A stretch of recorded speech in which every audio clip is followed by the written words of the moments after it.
Okay, first news international category के अंदर चलते हैं। फर्स्ट न्यूज़ आ रहा है, जॉर्डन बेसिकली फर्स्ट कंट्री बन चुका है जो लेप्रोसी फ्री नेशन बन चुका है। यहाँ पर लेप्रोसी के केसेस आपको नहीं मिलेंगे, ये WHO ने वेरीफाई करके बताया है कि जॉर्डन में इस वक्त लेप्रोसी केसेस और नहीं है। फर्स्ट लेप्रोसी फ्री नेशन यहाँ पर बन चुका है, याद रखना है आपको। यहाँ पर जॉर्डन का मैप यहाँ दिख रहा होगा, जॉर्डन का कैपिटल मेंशन किया हुआ है, अमान कैपिटल है जॉर्डन का। कुछ बॉर्डरिंग क्या क्या है यहाँ देख लेते हैं एक बार। जॉर्डन के वेस्ट में सऊदी अरब है, इस तरफ इराक मिलेगा बॉर्डर में आपको, ऊपर सीरिया मिलेगा, इस तरफ मिलेगा इजराइल। ये 4 कंट्रीज इसके बॉर्डर बनाते हैं। और यहाँ पर हल्का सा लेबनान भी एक बॉर्डर बना रहा है। यहाँ पर ये 5 कंट्रीज मिला के बॉर्डर बनाते हैं जॉर्डन का, सऊदी अरब, इराक, सीरिया, लेबनान और इजराइल। और इजराइल और जॉर्डन का बॉर्डर बहुत ही फेमस बॉर्डर है। यहाँ पर आपको जॉर्डन रिवर भी मिलेगी उस नाम की, जो इजराइल और जॉर्डन को अलग करती है यहाँ से। और जॉर्डन इजराइल के बीच में एक वाटर बॉडी भी है, उसका नाम डेड सी है। सी ऑफ गैलिली भी एक वाटर बॉडी है, ये भी याद रखना है आपको। सी ऑफ गैलिली वाटर बॉडी है, इजराइल और जॉर्डन के बीच में है। और डेड सी भी वाटर बॉडी है। यहाँ पर आपको वेस्ट बैंक मिलेगा, ये एरिया आपका पैलेस्टीन का है, तो पैलेस्टीन भी कुछ हद तक बॉर्डर यहाँ शेयर करता है। ये पैलेस्टीन है और यहाँ पर एक गाज़ा पट्टी है, उन दोनों को मिला के पैलेस्टीन बोलते हैं। तो ये भी एक इंपॉर्टेंट एस्पेक्ट है, यहाँ पर याद रखना पड़ेगा आपको। जॉर्डन देखिएगा, जॉर्डन यहाँ पर एक पतला वाटर बॉडी है called as gulf of Aqaba, वहाँ पर जॉर्डन का यहाँ लिंक है, याद रखना आपको, जो गल्फ ऑफ अकाबा में है। इंपॉर्टेंट कैपिटल्स के बारे में बात करते हैं। सऊदी अरब का कैपिटल है रियाद, इराक का कैपिटल है बगदाद, सीरिया का कैपिटल है Damascus, Damascus is the capital of Syria. Lebanon का कैपिटल है बेरूट और इजराइल का कैपिटल ऑफ कोर्स जेरूसलम मिलेगा आपको, ठीक है ना। नेक्स्ट न्यूज़ की तरफ चलते हैं। नेक्स्ट न्यूज़ आ रहा है IIT दिल्ली की तरफ से। IIT दिल्ली का फर्स्ट इंटरनेशनल कैंपस खुला है अबू धाबी में। Abu Dhabi of course UAE का कैपिटल है, यूनाइटेड अरब एमिरेट्स का। तो ये ना इंटरनेशनल कैंपस, ओवरसीज़ कैंपस है, इंडिया के बाहर खुला है यहाँ पर।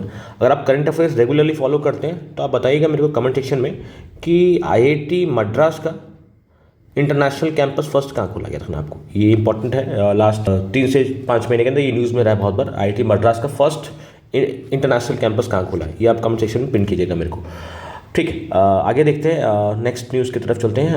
अगेन दुबई से आ रहा है, अबू धाबी से आ रहा है न्यूज़।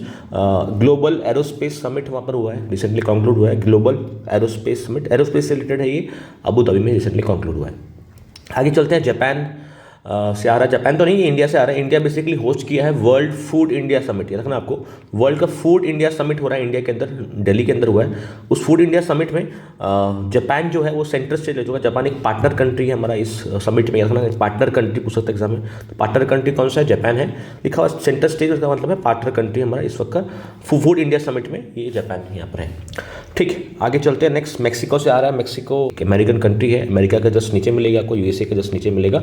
तो मैक्सिको जो है वहाँ पर देखिएगा, जजेस जो होते हैं सुप्रीम कोर्ट के, वो इलेक्शन करके वहाँ लाने का ये लोग सोच रहे हैं, ठीक है। इंडिया में ऐसा होता नहीं है कभी भी, ऑल ओवर वर्ल्ड में भी सब बहुत कहीं मैं देखा नहीं कि इलेक्शन करके जजेस को लेके आ रहे हैं, क्योंकि जजेस का तो अपॉइंटमेंट होता है। इंडिया में जजेस जो होते हैं सुप्रीम कोर्ट, हाई कोर्ट के अंदर, वो प्रेसिडेंट उनको क्वालिफिकेशंस मीट करने के बाद अपॉइंट करते हैं, अपॉइंट किया जाता है उनको। लेकिन यहाँ पर इलेक्शन करने की बात हो रही है, मतलब वोटिंग के थ्रू जजेस को लाने की बात हो रही है। कहाँ पर, मैक्सिको में। क्या देखेगा, ये Mexico the first country to allow voters to elect judiciary जो है कोर्ट वगैरह के जजेस को इलेक्शन के थ्रू लाने की बात कर रही है।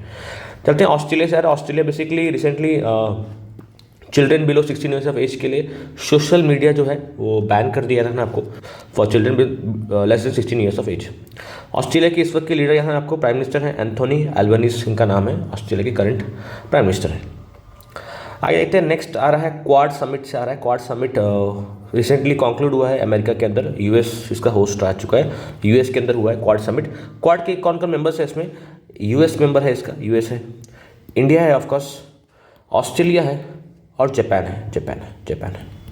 ये 4 कंट्रीज़ को मिला के बनता है क्वाड, इंडिया, USA, जापान और ऑस्ट्रेलिया, ठीक है ना। इसका समिट हुआ है 2024 का, कहाँ पर हुआ है, USA में हुआ है। USA के किस स्टेट में हुआ, USA का एक स्टेट है डेलवेयर बोल के, इस स्टेट के अंदर हुआ, इस स्टेट में हुआ है। डेलवेयर बेसिकली होम टाउन है, ये जो बाइडेन का होम टाउन है, यहाँ पर उनका घर भी यहाँ मिलेगा आपको डेलवेयर के अंदर। तो याद रखना आपको, इसी समिट के बाद में जहाँ पर 4 कंट्रीज पार्टिसिपेट किए थे, इंडिया, US, जापान और ऑस्ट्रेलिया। तो वहाँ याद रखना आपको, यहाँ इसी इनिशिएटिव, इसी समिट के एंड में एक इनिशिएटिव लॉन्च हुआ था, कैंसर मॉनशूट इनिशिएटिव। या था ना आपको, कैंसर मॉनशूट इनिशिएटिव जो है वो क्वाड समिट के एंड में इसको लेके आए थे हम लोग। और ये बेसिकली सर्विकल कैंसर के लिए बेसिकली है। जो सर्विकल कैंसर होता है ह्यूमन पैपिलोमा वायरस से होता है, एचपीवी वायरस जो कॉज करता है सर्विकल कैंसर। तो यहाँ पर इसको फाइट करने के लिए एक इनिशिएटिव लॉन्च किया है, that is cancer moonshot initiative. इसमें आपको to actually fight with the cervical cancer जो होता है एचपीवी वायरस की वजह से होता है, ह्यूमन पैपिलोमा वायरस की वजह से होता है। नेक्स्ट चलते हैं हम लोग, अल्जीरिया से आ रहा है न्यूज़। अल्जीरिया बेसिकली नया मेंबर बन चुका है ब्रिक्स न्यू डेवलपमेंट बैंक का। देखा ब्रिक्स मतलब लास्ट, अगर आपने करंट अफेयर्स रेगुलरली फॉलो करते हैं तो लास्ट 3 से 4 पार्ट में रेगुलरली ब्रिक्स न्यूज़ में रहा है, बार बार अलग अलग जगह से न्यूज़ में आ रहा है ब्रिक्स। बेसिकली ब्रिक्स का खुद का एक बैंक है, एनडीबी न्यू डेवलपमेंट बैंक, उस बैंक का मेंबर ऐड हुआ है नया अल्जीरिया, ये न्यूज़ है बेसिकली। अल्जीरिया कहाँ पर है फर्स्ट बताता हूँ आपको, फिर ब्रिक्स के बारे में बाद में बताऊँगा आपको मैं। फर्स्ट जैसे कि अल्जीरिया कहाँ पर, अल्जीरिया के बारे में कुछ बात करते हैं। देखिए अफ्रीका में टोटल अफ्रीकन कॉन्टिनेंट के अंदर 54 कंट्रीज है टोटल। उन 54 में से सबसे लार्जेस्ट कंट्री बाय साइज जो है वो है अल्जीरिया। टॉप में मिलेगा आपको अल्जीरिया, कैपिटल इसका है एल्जेरिस, एल्जेरिस इज कैपिटल ऑफ अल्जीरिया। ये लार्जेस्ट कंट्री बाय साइज। और एक क्वेश्चन आता है कि सबसे पॉपुलस कंट्री कौन सा है, सबसे पॉपुलस वो है नाइजर। नाइजर सबसे पॉपुलस कंट्री है पॉपुलेशन वाइज, और साइज वाइज बोलेगा तो अल्जीरिया है। और नाइजर का कैपिटल क्या है, नियामी कैपिटल है नाइजीरिया का, नाइजर का। और नाइजीरिया का कैपिटल क्या है, अबूजा। देखिएगा ये पर ऐसे कंट्रीज है यहाँ पर, एक तो यहाँ पर अल्जीरिया है ऊपर में, यहाँ पर है नाइजीरिया, तो लास्ट में अल्जीरिया और नाइजीरिया सिमिलर साउंडिंग है, बीच में मिलेगा आपको नाइजर। याद रखना आपको, अल्जीरिया और नाइजीरिया के बीच में मिलेगा नाइजर। और सबसे पॉपुलेशन वाइज देखेंगे तो नाइजर है, साइज वाइज देखेंगे तो आपका अल्जीरिया है। ठीक है, टोटल 54 कंट्रीज है अफ्रीकन कॉन्टिनेंट के अंदर। अब आते हैं ये ब्रिक्स न्यू डेवलपमेंट बैंक के अंदर आते हैं। ये जो है बैंक है, ब्रिक्स का हेडक्वार्टर्स जहाँ पर है, एनडीबी का हेडक्वार्टर्स ही वही है, मैंने पास में बताया है। आप कमेंट सेक्शन में बताइएगा कि ब्रिक्स और एनडीबी का हेडक्वार्टर्स किस जगह में है, वो आपको कमेंट सेक्शन में बताइएगा। और देखते हैं यहाँ पर ब्रिक्स में रिसेंटली जो ब्रिक्स का समिट हुआ है, मालूम हुआ ब्रिक्स का समिट रिसेंटली रशिया में कॉन्क्लूड हुआ है।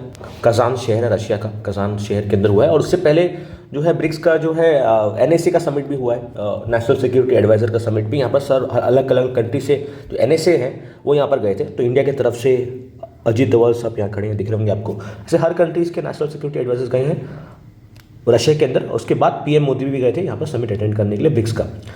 टोटल ब्रिक्स के मेंबर्स कितने हैं, 10 मेंबर्स हैं ब्रिक्स के इस वक्त करेंटली। ब्राज़ील है, ब्राज़ील यहाँ मिलेगा आपको, रशिया मिलेगा आपको, इंडिया मिलेगा, चाइना मिलेगा, और मिलेगा आपको साउथ अफ्रीका। ये तो 5 ओरिजिनल मेंबर्स थे। साउथ अफ्रीका 2011 में ऐड हुआ था यहाँ पर। उसके बाद जो ये 5 के बाद BRICS के बाद अगर कोई ऐड हुआ है तो यहाँ पर और 5 ऐड हुए हैं। देखो और 5 में से कौन है, कुछ वेस्ट एशिया से आपको UAE, सऊदी अरब और ईरान मिलेंगे, और अफ्रीकन कॉन्टिनेंट से आपको इजिप्ट और इथियोपिया मिलेंगे। टोटल ये 5 जो नए ऐड हुए हैं रिसेंटली 2023-24 में ऐड हुए हैं, और ये ओरिजिनल 5 थे ब्रिक्स, इनके नाम से वो ब्रिक वो एक्रोनिम जो आया हुआ है। ठीक है ना, तो ब्रिक्स के Brazil, Russia, India, China, south Africa, plus recently 5 member और ऐड हुए हैं, UAE, सऊदी अरब, ईरान, इजिप्ट। टोटल हो गए 10 मेंबर्स यहाँ पर। हेडक्वार्टर्स आप बताइए कमेंट सेक्शन में कौन इसका हेडक्वार्टर्स कहाँ मिलेगा। और रिसेंट समिट कहाँ पर हुआ है, रशिया के अंदर इसका समिट यहाँ पर हुआ है। आगे चलते हैं नेक्स्ट, ऑपरेशन सद्भाव एक लॉन्च हुआ था इंडियन गवर्नमेंट की तरफ से, जहाँ पर बेसिकली म्यांमार, लाओस और वियतनाम को यहाँ पर कुछ हेल्प प्रोवाइड की गई है। तो कि वहाँ पर जो टाइफून, जो साइक्लोन वहाँ जो बोलते हैं उसको, वहाँ पर साइक्लोन को टाइफून बोला जाता है बेसिकली, चाइना, म्यांमार और इस एरियाज़ में, यागी नाम है, तो वो हिट किया था। उस वजह से इंडिया ने एक हेल्प की तरह एक ऑपरेशन सद्भाव लॉन्च किया, जहाँ पर इनको हेल्प किया गया इंडियन गवर्नमेंट की तरफ से। याद रखना आपको, ऑपरेशन सद्भाव। सिमिलर ही एक स्टॉर्म, क्रेतन नाम का एक था स्टॉर्म, जो रिसेंटली फिलीपींस और साउथ कोरिया को हिट किया था। एग्जाम पूछ सकते किस, ये क्रेतन स्टॉर्म जो है ये किसको हिट किया था, फिलीपींस और साउथ कोरिया को हिट किया रिसेंटली, नाम है क्रेतन। एक बहुत एग्रेसिव स्टॉर्म था जो इसको हिट किया था। उसके बाद टाइफून का भी यहाँ पर, साइक्लोन का भी खतरा यहाँ पर बना हुआ था। चलते हैं आगे नेक्स्ट, इंडिया बेसिकली एक US का लेड इनिशिएटिव है मिनरल सिक्योरिटी फ्रेमवर्क। जो क्रिटिकल मिनरल्स होते हैं ना हमारे पास, जो भी इंपॉर्टेंट मिनरल्स हैं जिसका सप्लाई बहुत कम है लेकिन इंडस्ट्रीज में यूज़ होते हैं, ऐसे मिनरल्स को बोलते हैं हम लोग क्रिटिकल मिनरल्स। जिसका सप्लाई कम है, प्रोडक्शन मतलब कम मिलते हैं, वो इनका जो माइनिंग होता है वहाँ भी रेयर मिलते हैं, क्रिटिकल मिनरल्स बोलते हैं इसको। मगर किसी भी देश की इकोनॉमी के लिए बहुत ही इंपॉर्टेंट है। इसके बिना मतलब economy, for example super conductor हो सकता है आपका, सेमी कंडक्टर टेक्नोलॉजी में जो मिनरल्स, फॉर एग्जाम्पल कोबाल्ट हो गया आपका, निकल हो गया, लिथियम हो गया, ये सब है क्रिटिकल मिनरल्स। मतलब ये अगर नहीं होंगे तो इंडस्ट्री का बैकबोन है ये सब। रेयर अर्थ मेटल्स हो गए, ये सबको मिला के हम लोग बोलते हैं क्रिटिकल मिनरल्स। और इसी का एक इनिशिएटिव है, सप्लाई इनिशिएटिव है US का, उसको इंडिया ज्वाइन कर रखा है, नाम है US lead Mineral Security Network. आगे चलते हैं नेक्स्ट, US स्पेस फोर्स जो है वो एक सेमीकंडक्टर प्लांट इंडिया में डालना चाह रही है, बेसिकली हेल्प करेगी इंडिया को डालने के लिए यहाँ पर। बेसिकली यूएस यहाँ पर क्यों कर रहा है, ताकि ये सेमीकंडक्टर प्लांट से जो चिप्स निकलेंगे ना, जो चिप्स निकलेंगे सेमीकंडक्टर जो चिप्स होते हैं वहाँ पर, वो chips basically US arm forces को सप्लाई किए जाएंगे यहाँ पर जो चिप्स जो बन के निकलेंगे, तो उसी को सेटअप करने में बहुत हेल्प कर रहा है यूएस यहाँ पर। इंडिया के अंदर ये सेटअप होगा with the help of US. आगे चलते हैं नेक्स्ट। पाकिस्तान ने रिसेंटली 1.5 लाख सरकारी नौकरी को हटा दिया गया यहाँ से, 1.5 लाख गवर्नमेंट जॉब्स को कैंसिल कर दिया यहाँ पर, जो पोजीशन से इनको हटा दिया, क्योंकि आईएमएफ से इन्होंने रिसेंटली लोन लिया है अराउंड $7 बिलियन का। तो उसी लोन के लिए आईएमएफ ने कुछ कंडीशंस इंपोज की इनके ऊपर कि आपको इतने सारे गवर्नमेंट जॉब्स को कट करने पड़ेंगे, अपना खर्चा कम करना पड़ेगा, तभी ये लोन देंगे हम लोग। और पाकिस्तान ने उनकी बात मान के ये लोन लेके और 1,50,000 का जॉब्स कट यहाँ कर दिया है गवर्नमेंट सेक्टर के अंदर। आईएमएफ का फुल फॉर्म के इंटरनेशनल मॉनेटरी फंड नाम है इसका। जब भी किसी कंट्री को लोन कहीं से नहीं मिलता है ना, वर्ल्ड बैंक नहीं दे रहा है उनको, ब्रिक्स का बैंक कहीं से उनको लोन नहीं मिल रहा है, तो lender of last resort, last में वो जाते हैं आईएमएफ के पास, international monetary fund. Condition impose करता है इनके ऊपर, अब फिर लोन देता है। जो कंट्रीज को कहीं से लोन नहीं मिलता है ना, कुछ हैवी कंडीशन डालेगा कि ये कंडीशन फॉलो करना, उसके बाद फॉर एग्जांपल पाकिस्तान के कंडीशन यहाँ दिख रहे होंगे आपको। 1944 में ये आईएमएफ आया था, वर्ल्ड बैंक भी आया था यहाँ पर, यूएसए न्यू हैम्पशायर में लेके आए थे इसको हम लोग, मीटिंग हुई थी वहाँ पर। और वाशिंगटन डीसी में इसका हेडक्वार्टर्स बहुत इंपॉर्टेंट है, एग्जाम में बहुत बार आ चुका है कि आईएमएफ का हेडक्वार्टर्स कहाँ पर मिलेगा। और हेड है इसका क्रिस्टियानिया जॉर्जिल्वा हेड है, जो बल्गेरिया के सिटीजन है एक्चुअली। ठीक है, ये इंपॉर्टेंट है, याद रखिएगा। आईएमएफ के बारे में कुछ इंपॉर्टेंट फैक्ट बता दिया आपको मैं। आगे चलते हैं, इंडिया और उज्बेकिस्तान से आ रहा है। इंडिया और उज्बेकिस्तान मिलकर एक बायलैटरल ट्रीटी साइन किए हैं, बेसिकली इन्वेस्टर्स के लिए। जो भी इन्वेस्टर्स हैं जो इंडिया के अंदर हैं, जो उज्बेकिस्तान के जो लोग हैं जो इंडिया में इन्वेस्ट कर रहे हैं, और इंडियन के लोग हैं जो उज्बेकिस्तान में इन्वेस्ट कर रहे हैं, तो उनके प्रोटेक्ट करने के लिए, इन्वेस्टर्स का प्रोटेक्शन के लिए एक ट्रीटी साइन हुई, ताकि इनका जो अमाउंट है लैप्स ना हो जाए या कोई गलत जगह मतलब कुछ प्रॉब्लम ना हो यहाँ पर। उसमें से इन्वेस्टर्स को हेल्प करने के लिए एक ट्रीटी साइन हुई है आपस में, दोनों के इन्वेस्टर्स जो हैं यहाँ पर सेफ फील करेंगे, तो उस वजह से यहाँ पर एक ट्रीटी साइन हुई है। उज्बेकिस्तान का कैपिटल आपको ताशकेंत मिलेगा। बेसिकली 47 करोड़ रिसेंटली हेल्प करने के लिए दिया है कंस्ट्रक्शन पर्पज़ के लिए। अराउंड 12 प्रोजेक्ट्स डलेंगे नेपाल के अंदर। नेपाल के इस वक्त के प्राइम मिनिस्टर हैं केपी ओली, दिख रहे होंगे आपको। ये याद रखना आपको, 12 प्रोजेक्ट्स के लिए 47.4 करोड़ इंडिया ने लोन दिया नेपाल को। आगे चलते हैं, वेनेजुएला से तरफ से आ रहा है। वेनेजुएला के जो लीडर है, ये बहुत न्यूज़ में रहे हैं रिसेंटली, निकोलस मुद्रो नाम है इनका। इलेक्शन हुआ था इनका रिसेंटली, मगर अमेरिका का कहना है कि ये इलेक्शन फ्रॉड की तरफ से हुआ है। अमेरिका, यूरोप पे जो कंट्रीज है ना, वो ऐसा एलिगेशन लगा रहे हैं कि ये जो वेनेजुएला का जो प्रेसिडेंट है, जो इलेक्शन करके आए हैं, निकोलस मुद्रो नाम है इनका, तो ये फ्रॉड करके आए हैं। ये इलेक्शन में कुछ धांधली हुई है बहुत बार, तो कई बार क्या करते हैं ना, यूएस काफ़ी बार इनको इंटरफेयर करने की कोशिश करते हैं, इनके पास सैंक्शंस लगा देता है कि आपने गलत तरीके से पावर लेके आए हैं अपने कंट्री के अंदर। तो काफ़ी बार ये मामला चल रहा था। रिसेंटली वेनेजुएला ने कुछ यूएस और यूरोपियन यूनियन के सिटीजन्स को अरेस्ट कर लिया था यहाँ पर, जिनका शायद हक शक था कि यहाँ पर इनके प्रेसिडेंट को मारने के लिए आए थे। इस वजह से वेनेजुएला के अंदर ही अरेस्ट हो गए ये लोग, कुछ यूएस और यूरोपियन यूनियन के सिटीजन से। वेनेजुएला कैपिटल क्या है, कैराकस मिलेगा कैपिटल ऑफ वेनेजुएला। ये चलता रहता है यूएस और वेनेजुएला के बीच में जो टेंशन्स हैं, इस वजह से इन्होंने अरेस्ट कर लिया यहाँ पर। आगे चलते हैं हम लोग, पैलेस्टीन से कुछ न्यूज़ आ रहा है, इंपॉर्टेंट न्यूज़ है। स्टैटिक पॉइंट ऑफ व्यू से भी मैंने इसको कवर कर रखा है। देखिएगा यहाँ पर पैलेस्टीन जो है ना, वो मेंबर नहीं है यूएन का। यूएन बेसिकली एक सुपर नेशनल बॉडी है, यूनाइटेड नेशंस नाम है। इसके अंदर सारे कंट्रीज आते हैं, टोटल 193 कंट्रीज है टोटल, वो इसके अंदर आते हैं। ये रूल्स रेगुलेशंस के अंदर काम करना पड़ता है हमको, सब कंट्रीज़ को यूनाइटेड नेशंस के अंदर काम करना पड़ता है उनकी गाइडलाइंस के हिसाब से। देखिएगा पैलेस्टीन यूएन का मेंबर इस वक्त नहीं है, फिर भी पैलेस्टीन को यहाँ पर एक सीट दी गई थी इसके 79th United Nations general assembly के सेशन के अंदर। ठीक है, हर साल ना यूनाइटेड नेशंस जनरल असेंबली का एक होता है समिट, यूएनजीए जिसको बोलते हैं, उसके समिट के अंदर अराउंड 193 कंट्रीज आते हैं जो इसके मेंबर्स हैं, वो आके यहाँ मीटिंग करते हैं। और इस वक्त पैलेस्टीन जो मेंबर नहीं है उसको भी यहाँ पर जगह मिली है, बेसिकली यहाँ पर जो है मीटिंग में जगह मिली है यहाँ पर। यहाँ आपको Palestine take seats among UN member states at 79th UNGA president. इस वक्त के जो 79th का सेशन जो है उस वक्त के प्रेसिडेंट कौन बने हैं, प्रेसिडेंट फिलेमन यंग नाम है इनका। ये कैमरून जो अफ्रीकन कंट्री है वहाँ से बिलोंग करते हैं, फिलेमन यंग नाम है। हर साल अलग प्रेसिडेंट आते हैं। इस वक्त इस साल के 79th यूएनजीए के प्रेसिडेंट हैं, आपको मिलेंगे फिलेमन यंग। और यूएन के सेक्रेटरी जनरल भी मिल रहे होंगे आपको, इन्होंने ही एक्चुअली इन्वाइट किया था इनको, पैलेस्टीन को यहाँ पर। इसराइल बेसिकली यहाँ काफ़ी गुस्सा है इस स्टेप से, कि इसराइल का मानना है कि पैलेस्टीन जैसा कोई नेशन एग्जिस्ट नहीं करता है। इसराइल एक विषय ना, इसराइल पैलेस्टीन एक नेशन को नहीं मानता है इसराइल वहाँ पर, तो उस वजह से इसराइल काफ़ी गुस्सा है यहाँ से। एंटोनियो गुटेरेस नाम है इनका, जो यूएन के सेक्रेटरी जनरल है, सेक्रेटरी जनरल के पोस्ट में है, और this is the 79th UNGA president. अब इतना बार यूएन का बात हो गया तो यूएन के बारे में कुछ बेसिक्स मालूम कि यूएन के बारे में बेसिक्स क्या है यहाँ पर। यूनाइटेड नेशंस है 24 अक्टूबर 1945 में ये आई थी, वर्ल्ड वॉर 2 के बाद ये बॉडी आई थी, और काम था कि फ्यूचर वर्ल्ड वॉर्स ना हो, और जितना हो गया, और वर्ल्ड वॉर ना हो फ्यूचर में, उसको रोकने का काम इसको बेसिकली था। पूरे वर्ल्ड में पीस बनाने का काम इनको दिया गया है। 24 अक्टूबर 1945 ये आई थी बॉडी, सैन फ्रांसिस्को में बॉडी को लाया गया था, और यूएन डे बनाते हैं हम लोग 24 अक्टूबर को ही। टोटल मेंबर्स कितने हैं इसके? 193 मेंबर्स हैं, और लेटेस्ट मेंबर कौन है? South Sudan is the latest member of 193rd member है इसका। और इन 193 मेंबर्स की हर साल एक होती है मीटिंग, उसको बोलते हैं यूनाइटेड नेशंस जनरल असेंबली, जीए मतलब जनरल असेंबली होता है यहाँ पर। यूएन का हेडक्वार्टर्स कहाँ पर मिलेगा आपको? न्यूयॉर्क में मिलेगा। सैन फ्रांसिस्को में फर्स्ट मीटिंग हुई थी, फॉर्मेशन वहाँ पर हुआ था, हेडक्वार्टर्स यहाँ नहीं है, हेडक्वार्टर्स मिलेगा आपको न्यूयॉर्क के अंदर। अब इसी यूएन के अंदर दो है, एक तो हो गया यूनाइटेड नेशन जनरल असेंबली है, और एक है यूनाइटेड नेशन सिक्योरिटी काउंसिल भी एक है, सिक्योरिटी पर्पज के लिए है। यहाँ पर कहीं वॉर हो रहा है, कहीं पर कुछ स्टेप्स लेने हैं, तो यहाँ पर यूएनएससी से ऑर्डर आता है। ये तो एक जनरल असेंबली है, जनरल डिस्कशन यहाँ पर होता है। सिक्योरिटी पर्पज के लिए यहाँ एक सिक्योरिटी बनता है, सिक्योरिटी काउंसिल है यहाँ पर। सिक्योरिटी काउंसिल के लिए टोटल 15 मेंबर्स हैं, जिसमें से 5 परमानेंट है और 10 नॉन परमानेंट है। 5 परमानेंट है, वो कौन कौन है? यूएस है, यूके है, रशिया है, फ्रांस है, चाइना है। ये 5 को मिला के 5P बोलते हैं, जो 5 परमानेंट मेंबर्स हैं। ये बेसिकली हमेशा रहते हैं यूएन सिक्योरिटी काउंसिल के अंदर, और 10 नॉन परमानेंट है। ये जो 5 परमानेंट दिखेंगे आपको ना, US, UK, France, Russia and China, इनके पास वीटो पावर है।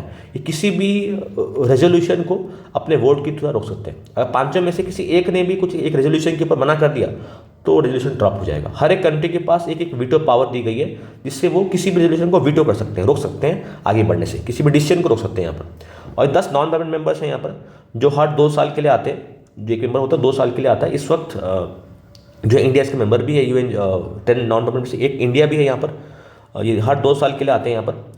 बेसिकली यूएनजीए के अंदर से आते हैं, यूएनजीए के अंदर से इसमें से ही कुछ 193 में से 10 मेंबर यहाँ पर उठ के आते हैं, जिसका टर्म रहता है 2 साल का रहता है। वो हर 1 साल में 5-5 लोग आते हैं, ताकि 2 साल में वो रिटायर हो जाए वहाँ पर, ठीक है ना। 2 ईयर्स का टर्म है, और यूएनजीए से ही आते हैं यहाँ पर, ठीक है। आगे देखते हैं इनका जो यूएनएससी का जो प्रेसिडेंसी है, यूएनएससी की बात कर रहा हूँ, यूएनजीए की बात नहीं कर रहा हूँ। वो हर महीने रोटेट होता है, सच याद नहीं रखें कि कौन प्रेसिडेंट है, मगर यूएनजीए का होता है हर साल में एक बार। इस वक्त का कौन है यूएनजीए का? दिस इज प्रेसिडेंट फिलिमन यंग, इस वक्त के प्रेसिडेंट है। और सिक्योरिटी काउंसिल का याद में रखिएगा, वो हर साल चेंज होता है, हर महीने में चेंज होता है, एक्चुअली एवरी मंथ चेंज होता है। और पैलेस्टीन से कुछ इंपॉर्टेंट फैक्ट्स है। प्रेसिडेंट का कैपिटल क्या है? रामल्ला है। और प्रेसिडेंट कौन है? मोहम्मद अब्बास यहाँ मिलेंगे पैलेस्टीन के प्रेसिडेंट, ठीक है। ये कुछ बेसिक फैक्ट्स था, मेरे को लगा एग्जाम पॉइंट ऑफ व्यू से पूछ सकता है आपको, तो मैंने इसको स्टैटिक के साथ साथ करंट को यहाँ ब्लेंड कर रखा है। चलते आगे, नेक्स्ट आ रहा है ग्रीस से न्यूज़ आ रहा है। ग्रीस में रिसेंटली इमरजेंसी डिक्लेयर कर दी गई है कि यहाँ पर बहुत सारे फिशेस का डेथ हो चुका था यहाँ पर, तो उस वजह से फ्लड ऑफ डेड फिश की वजह से कुछ तरह की इमरजेंसियाँ लगाई गई है। आप फोटो में देख पा रहे होंगे, बहुत ही बड़ा अमाउंट में डेड फिश यहाँ पाई गई है। नेक्स्ट चलते हम लोग, बात हो रहा है यहाँ पर टर्की जो प्रेसिडेंट है, एर्दोगन नाम है इनका।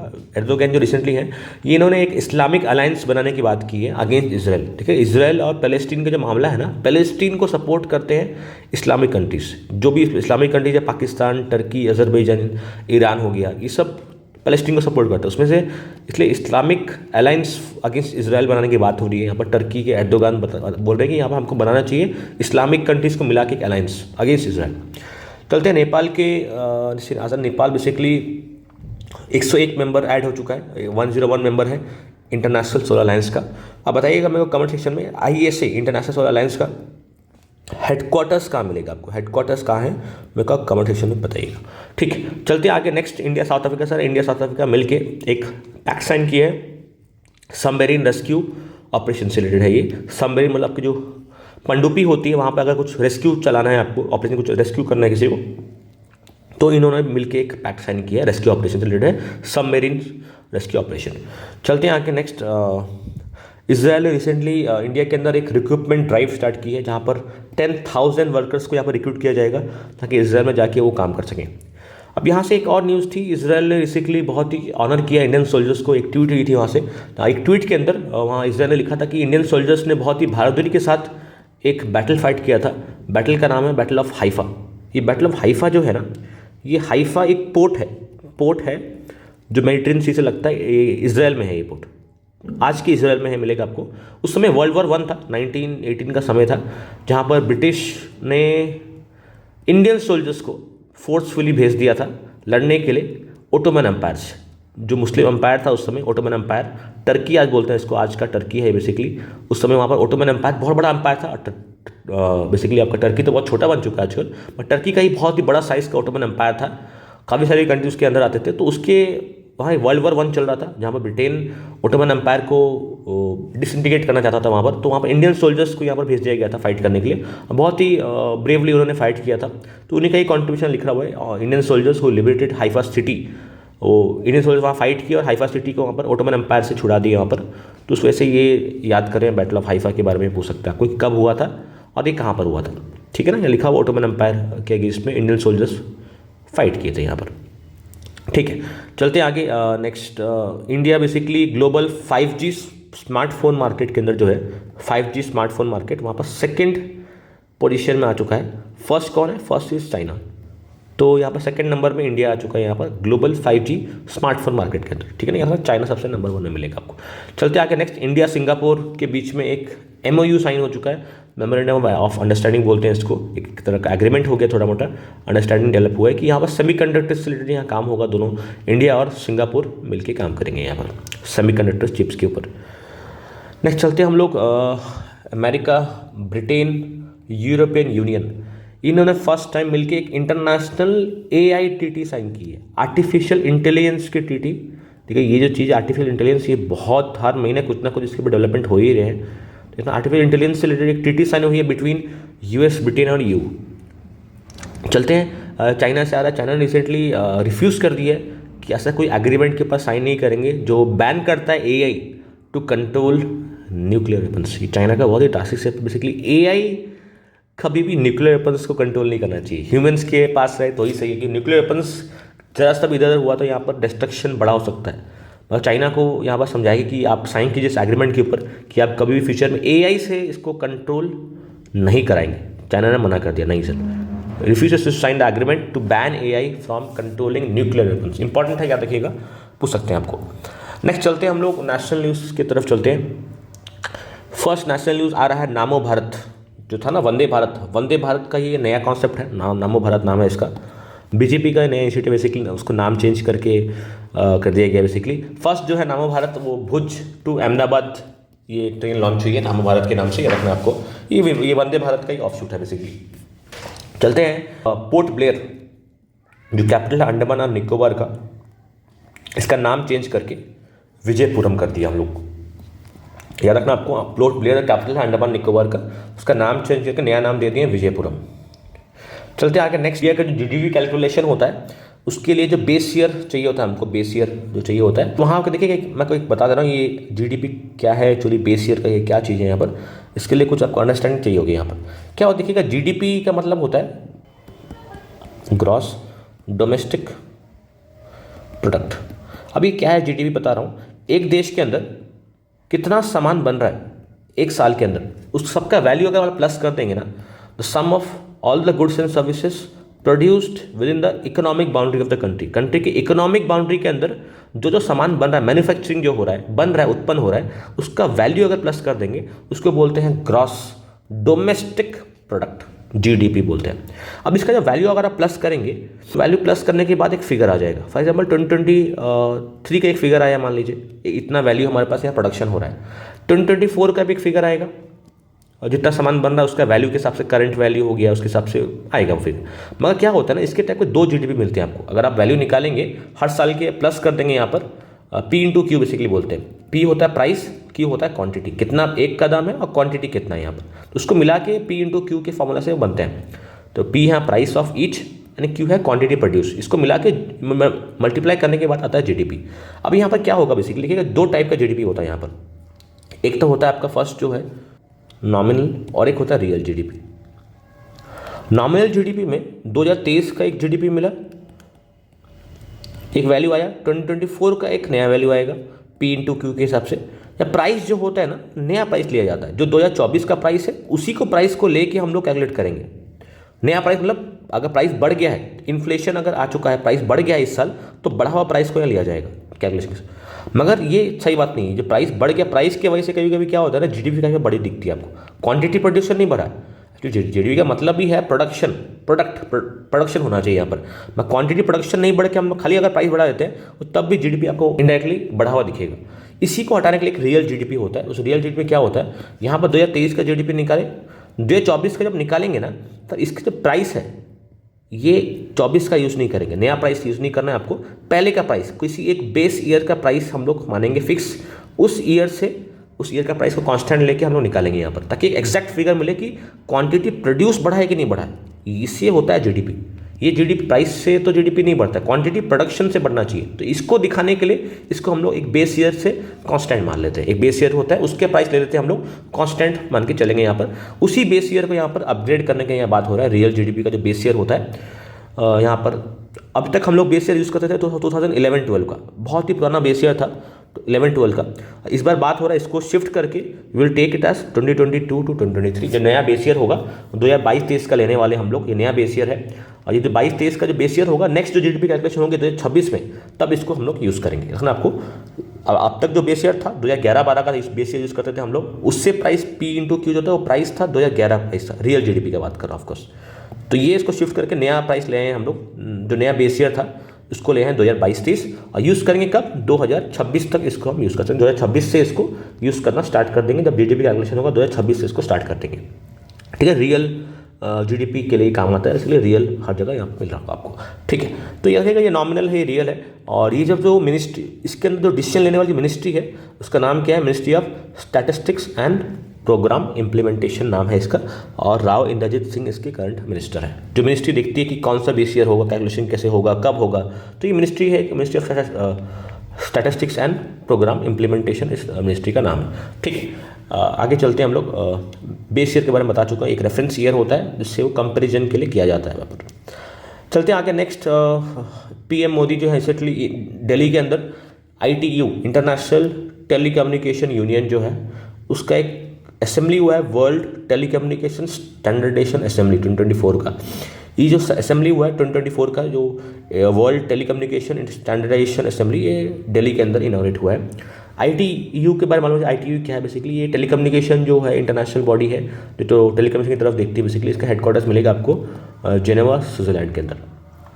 चलते हैं आगे। नेक्स्ट, पीएम मोदी जो है यहाँ पर एक ग्लोबल फिनटेक फेस्ट है लॉन्च किए मुंबई के अंदर। फिनटेक बेसिकली क्या है, ये फाइनेंशियल टेक्नोलॉजी बोलते हैं, फाइनेंशियल टेक्नोलॉजी को मिला के हम लोग फिनटेक बोलते हैं बेसिकली।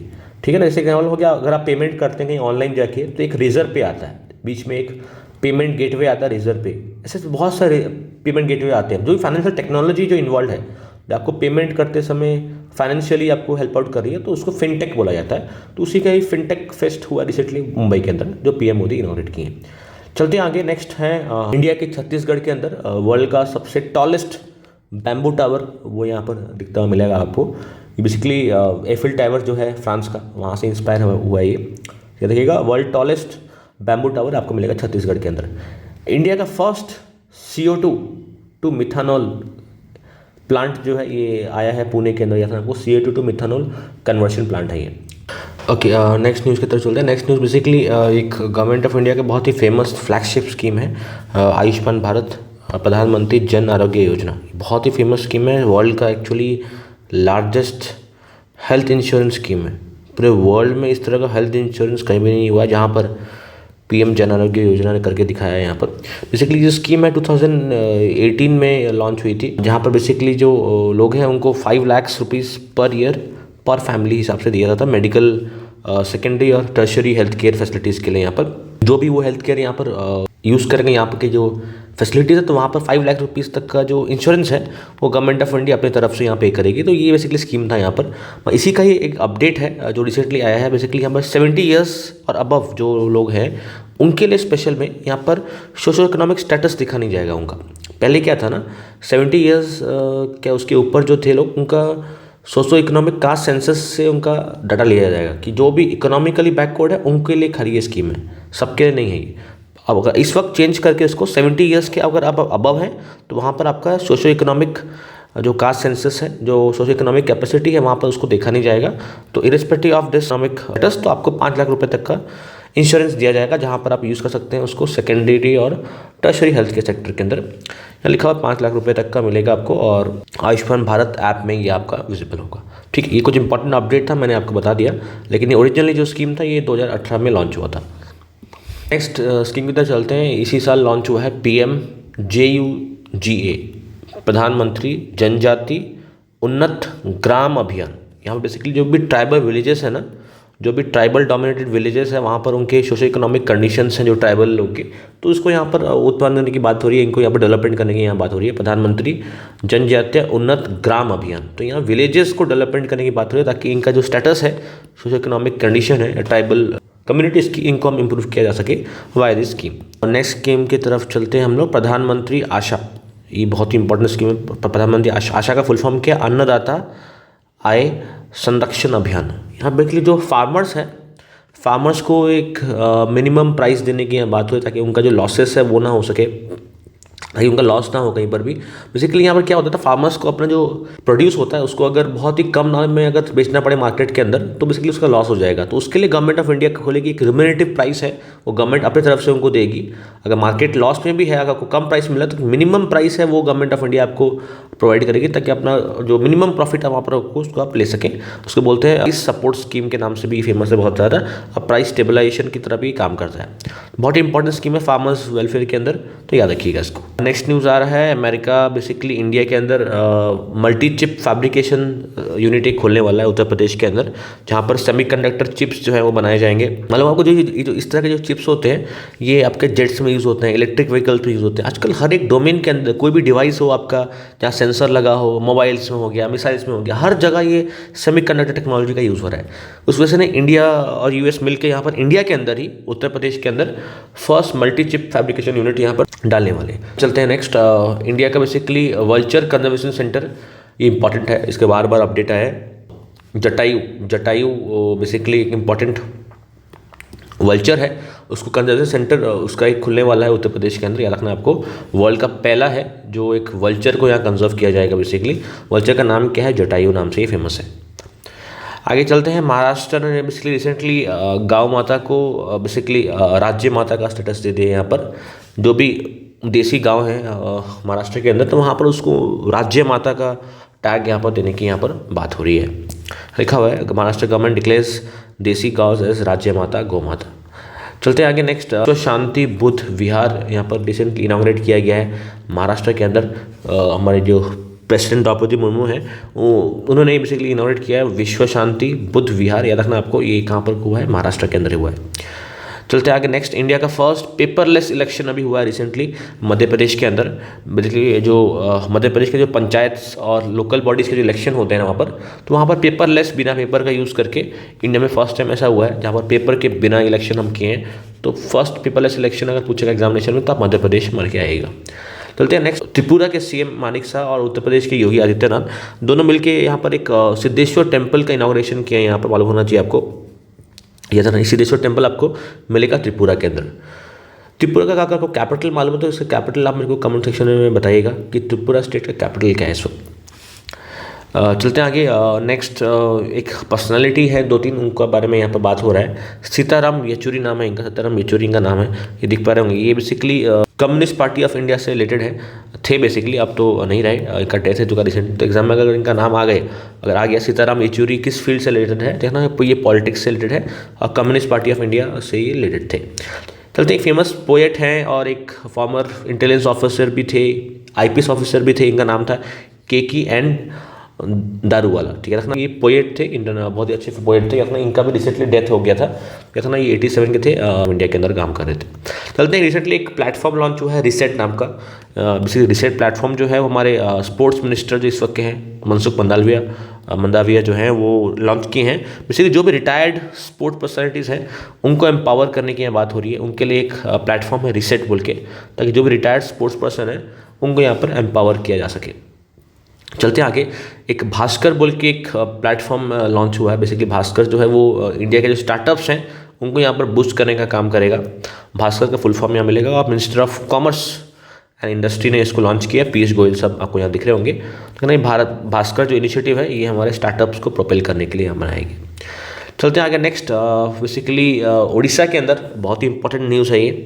उड़ीसा के अंदर जो एक ट्राइब है, मनखेदिया ट्राइब नाम है इसका, मनखेदिया कम्युनिटी, यहाँ इस मनखेदिया ट्राइब को फॉरेस्ट राइट एक्ट के अंदर राइट्स मिल गए हैं। FRA जो है, फॉरेस्ट राइट एक्ट जो होता है, वहाँ पर हैबिटेशनल राइट्स जो है, फॉरेस्ट के अंदर जो ट्राइब्स रहते हैं उनको फॉरेस्ट से बहुत सारे सामान चाहिए होता है डे टू डे बेसिस के अंदर, उनका लाइवलीहुड फॉरेस्ट के ऊपर डिपेंड करता है। तो हमारे पास इंडिया में फॉरेस्ट राइट्स एक्ट एक है, तो वो एक्ट क्या था, लीगलाइज कर देता है, इस कम्युनिटी को राइट देता है कि फॉरेस्ट का जो प्रोड्यूस है वो लोग इसको यूज़ कर सकते हैं और लाइवलीहुड पर्पज़ के लिए, लेकिन फॉरेस्ट में पूरा का पूरा हैबिटेशनल राइट्स दिया जाता है इनको यहाँ पर। ठीक है, अब उड़ीसा का स्टोरी बता रहे हैं। यहाँ पर जो राइट्स है ये दिया गया है मयूरभंज डिस्ट्रिक्ट से, ये ट्राइब आपको मिलेगा, मनखेदिया ट्राइब जो है। देखिए क्या प्रॉब्लम ये यहाँ पर, जो उड़ीसा के ये मनखेदिया ट्राइब है, इनको यहाँ पर FRA जो एक्ट है हमारा, फॉरेस्ट राइट्स एक्ट्स, जो फॉरेस्ट राइट एक्ट है हमारा, उसके अंदर जो है ये बेसिकली ये कम्युनिटी को फॉरेस्ट रिसोर्सेस एक्सेस करने का राइट दिया गया, ताकि जो अपने जो कल्चरल प्रैक्टिस है, इनके सस्टेनेबल प्रैक्टिस है, इनको यहाँ पर ये लोग कैरी आउट कर सकें। इससे पहले इनके पास ऐसा राइट नहीं था, तो इसको legal wise forest Right act ने इसको लीगल एक राइट दे दिया यहाँ पर। चलिए देखिएगा, उड़ीसा के अंदर जो है ना, इंडिया के जो ट्राइबल ग्रुप्स हैं, अगर मान लीजिए ये अगर ट्राइब से, ये अगर हमारा ट्राइबल ग्रुप है, तो ट्राइबल ग्रुप जो है उसके अंदर भी एक सब ग्रुप है जो बहुत ही बैकवर्ड है। मतलब ट्राइबल्स तो एक्चुअली जो बैकवर्ड होते हैं, जिसके पास उनका उतना अवेयरनेस नहीं है, जो फिर अवेयरनेस की बात नहीं है, एक्चुअली जो ट्राइबल ग्रुप होते हैं वो बेसिकली प्रिमिटिव ग्रुप्स होते हैं। उसके अंदर भी एक ऐसे ग्रुप हैं जिनका पॉपुलेशन बहुत ही कम है, जो और भी इकोनॉमिकली सोशली बैकवर्ड है एक्चुअली, तो उनका नाम, उनके लिए एक टैग है PVTG बोल के, पर्टिकुलरली वल्नरेबल ट्राइबल ग्रुप। याद रखना आपको, PVTG जो होता है ट्राइब्स के अंदर एक सबसेट है वो PVTG। ट्राइबल ग्रुप से एक बड़ा सा ग्रुप है, ट्राइब्स बहुत सारे हैं, उसके अंदर कुछ ऐसे ट्राइब्स जो इकोनॉमिकली सोशली बहुत ज़्यादा बैकवर्ड है, उनकी पॉपुलेशन बहुत कम है, लिटरेसी बहुत कम है, तो उसको हम मिला के बोलते हैं PVTG। उड़ीसा में सबसे हाईएस्ट PVTG है, इंडिया में टोटल 75 PVTG ऐसे हैं ऑल ओवर इंडिया में, और उड़ीसा में अकेले 6 है। देखो ना, वो 6 में से एक है मनखेदिया, रखना आपको 6 में से एक है मनखेदिया, और ऑल ओवर इंडिया में 75 ऐसे हैं। लिखा आपको 6 PVTG हैं उड़ीसा के अंदर। कौन कौन से हैं बता दे रहा हूँ आपको मैं, ट्राइब्स का नाम बस याद रखिएगा। जुआंग ट्राइब एक है, इंपॉर्टेंट है, PVTG कैटेगरी के आते हैं, पर्टिकुलरली वल्नरेबल कैटेगरी है ये। सौरा कम्युनिटी है, चुकुटिया बुंजिया कम्युनिटी है, और खादिया कम्युनिटी। ये चारों का नाम याद रखिएगा, जुआंग कम्युनिटी, सौरा, बुंजिया एंड खादिया कम्युनिटी, ये 4 हो गए, और ये 5वां हो गया भूयान कम्युनिटी है, और 6 नंबर आपकी मनखेदिया कम्युनिटी हो गई। तो ये 6 जो ट्राइब है इनको फॉरेस्ट राइट एक्ट के अंदर राइट दिया गया है, बाकी 5 को ऑलरेडी पास में दिया जा चुका है। तो it is a 6 PVTG to get this Forest Right Act के द्वारा इनको राइट दिया गया यहाँ पे, এখন आपको ठीक है। ये कुछ इंपॉर्टेंट एस्पेक्ट्स था, इसके रिलेटेड आपको एग्जाम में पूछ सकता है कि यहाँ से क्वेश्चन कहाँ से आ सकता है। बेसिकली फॉरेस्ट राइट एक्ट के बारे में बता दिया आपको मैं। बेसिकली फॉरेस्ट में जो ट्राइब्स हैं उनके लिए ये दिया जाता है कि अपने वो जो राइट्स को एक्सरसाइज कर सके और ट्रेडिशनल और कल्चरल प्रैक्टिस में यहाँ पर काम आ सके। अब इसी के अंदर बताया आपको मैं, ट्राइब्स के अंदर एक सब ग्रुपिंग होता है PVTG बोल के, particularly vulnerable tribal group. India में 75 ऐसे हैं, 75 में इनको लाया गया था, ये जो कैटेगरी को लेके आया था। ये ऐसे ट्राइब्स हैं जो एक्सट्रीम बैकवर्ड है, एक्सट्रीम वल्नरेबल है, जिनका लिटरेसी बहुत ही कम है, और प्रिमिटिव और आइसोलेशन में एक्चुअली ये गिर रहे हैं। ठीक है ना, याद रखना ये 6 ट्राइब है जो उड़ीसा के अंदर है, इनका नाम बस याद रखिएगा। आपको अगर एग्जाम में ये ट्राइब्स का नाम दे दे तो स्टेट वाइज आपको याद रखना चाहिए, सब ट्राइब्स उड़ीसा में आपको मिलेंगे। बेसिकली नेक्स्ट जो है स्टार हेल्थ इंश्योरेंस से आ रहा है। स्टार हेल्थ इंश्योरेंस बेसिकली एक फर्स्ट कंपनी बन चुकी है, हेल्थ इंश्योरेंस कंपनी ऐसी कंपनी है बेसिकली हेल्थ पॉलिसी लेके आई है ब्राइल लोगों के लिए। बेसिकली जो ब्लाइंडनेस का इश्यू होता है लोगों को, तो उस वजह से एक हेल्थ इंश्योरेंस इनके लिए भी बनता है यहाँ पर। तो स्टार हेल्थ इंश्योरेंस पहली ऐसी कंपनी है जो इनके लिए एक पॉलिसी लेके आई है। चलते हैं नेक्स्ट, कुछ फेमस अपॉइंटमेंट्स हुआ है उसको कवर करते हैं। फर्स्ट अपॉइंटमेंट है SSB से आ रहा है, सशस्त्र सीमा बल। अमित मोहन प्रसाद हैं, इनके डायरेक्टर जनरल बन चुके, हेड हैं SSB के। याद रखना आपको, SSB जो होता है एक फोर्स है बेसिकली जो नेपाल, इंडिया नेपाल और इंडिया भूटान बॉर्डर को गार्ड करती है। याद रखना आपको, SSB जो है ये गार्डिंग फोर्स है और जो नेपाल और भूटान बॉर्डर के साथ यहाँ पर गार्ड करती है। अमित मोहन प्रसाद यहाँ पर इसके करंट हेड है। चलते हैं NCB के नए हेड अपॉइंट हुए हैं, नाम क्या है इनका, अनुराग गर्ग नाम है। याद रखना आपको, NCB के नए हेड हैं यहाँ पर, नारकोटिक्स कंट्रोल ब्यूरो।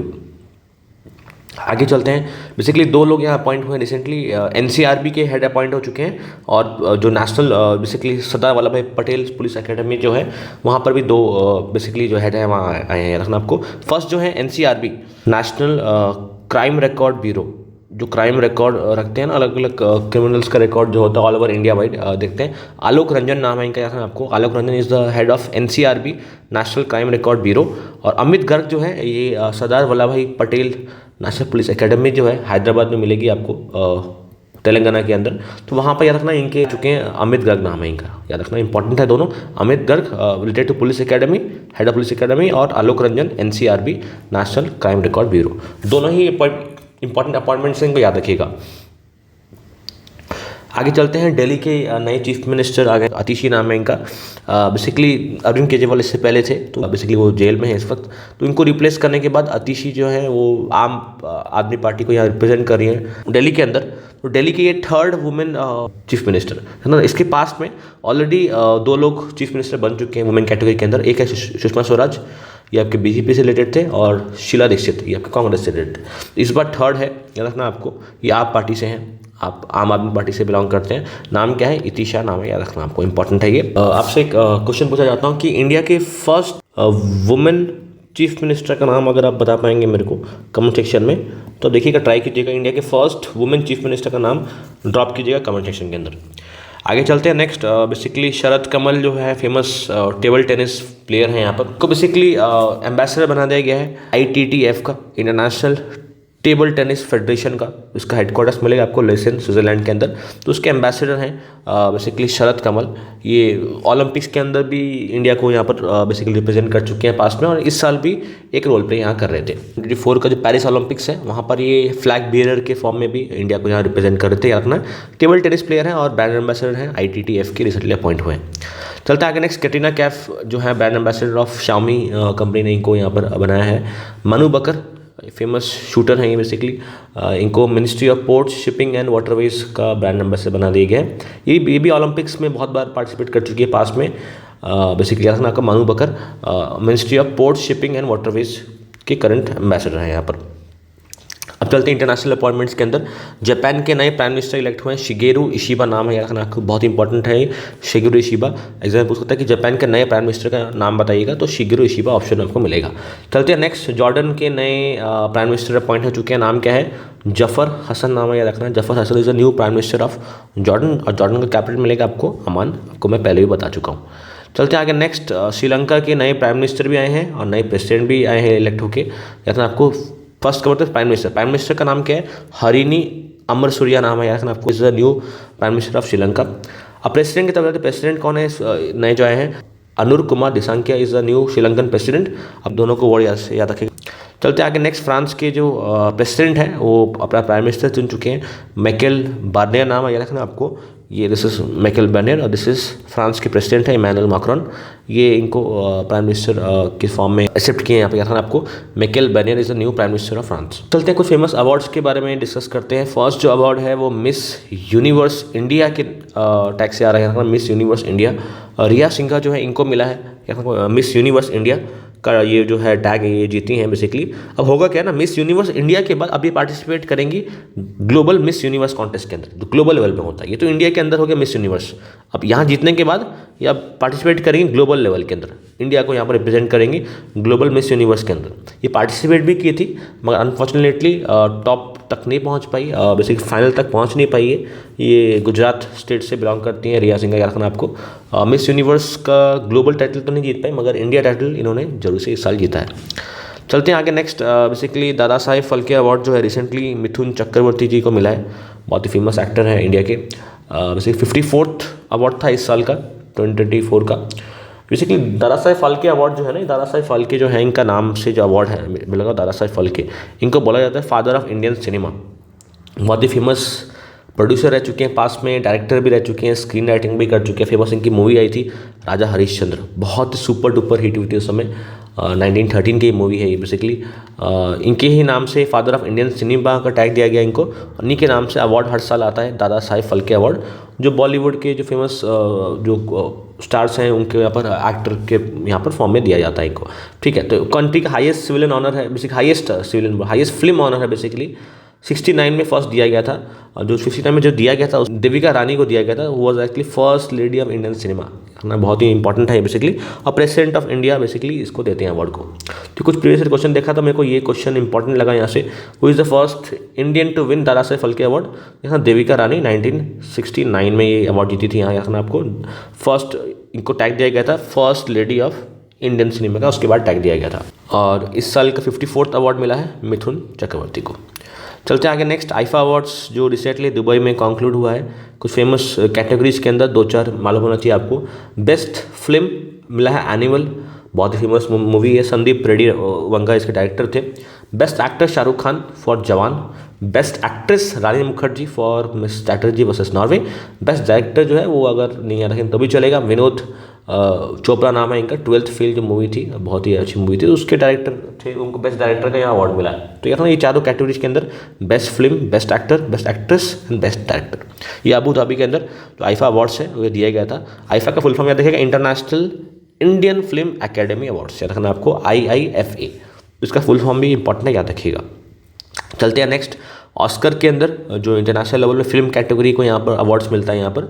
तो ऑस्कर के अंदर हमारा जो नॉमिनेशन है इंडिया की तरफ से, ये 2025 ऑस्कर्स जो होने वाला है, लापता लेडीज़ को यहाँ पर एक नॉमिनेशन मिला है, रखना आपको। इंटरनेशनल फिल्म कैटेगरी के अंदर इनको यहाँ पर नॉमिनेशन मिला है, लापता लेडीज़ नाम है मूवी का। चलते आगे नेक्स्ट, बेसिकली सिद्धार्थ अग्रवाल जो है वो ओल्डेस्ट इंडियन बने हैं, सबसे ज़्यादा एज के इंडियन ऐसे जो swim solo across English channel, जो इंग्लिश चैनल है जो यूके को सेपरेट करता है यूरोप से, एक वाटर बॉडी है इंग्लिश चैनल बोल के यहाँ पर, उस चैनल के अंदर सोलो स्विम किए यहाँ था आपको। And oldest Indian to do that, नाम क्या है, सिद्धार्थ अग्रवाल नाम है, सिद्धार्थ अग्रवाल नाम है इनका। नेक्स्ट चलते हैं, ओडिशा बेस्ड एक स्विमर है प्रत्याशा रे, बहुत ही इंपॉर्टेंट है याद रखना आपको। इनको ओडिशा स्टेट गवर्नमेंट की तरफ से एकलव्य पुरस्कार अवार्ड मिला है। उड़ीसा के जो डेप्यूटी चीफ मिनिस्टर हैं कनकवर्धन सिंह देव, उन्होंने ये अवार्ड इनको दे रहे हैं, दिस इज प्रत्याशा रे। ठीक है, आगे चलते हैं, रामसे मक्से अवार्ड जो है वो भी रिसेंटली कंक्लूड हुआ है यहाँ पर। इसकी क्या है बताओ, ये रामसे मक्से जो अवार्ड है ये आपको एशिया का नोबेल प्राइज़ इसको बोला जाता है, एशिया का नोबेल प्राइज़, बहुत इंपॉर्टेंट है याद रखना आपको। एशियन नोबेल प्राइज़ के नाम से फेमस है ये।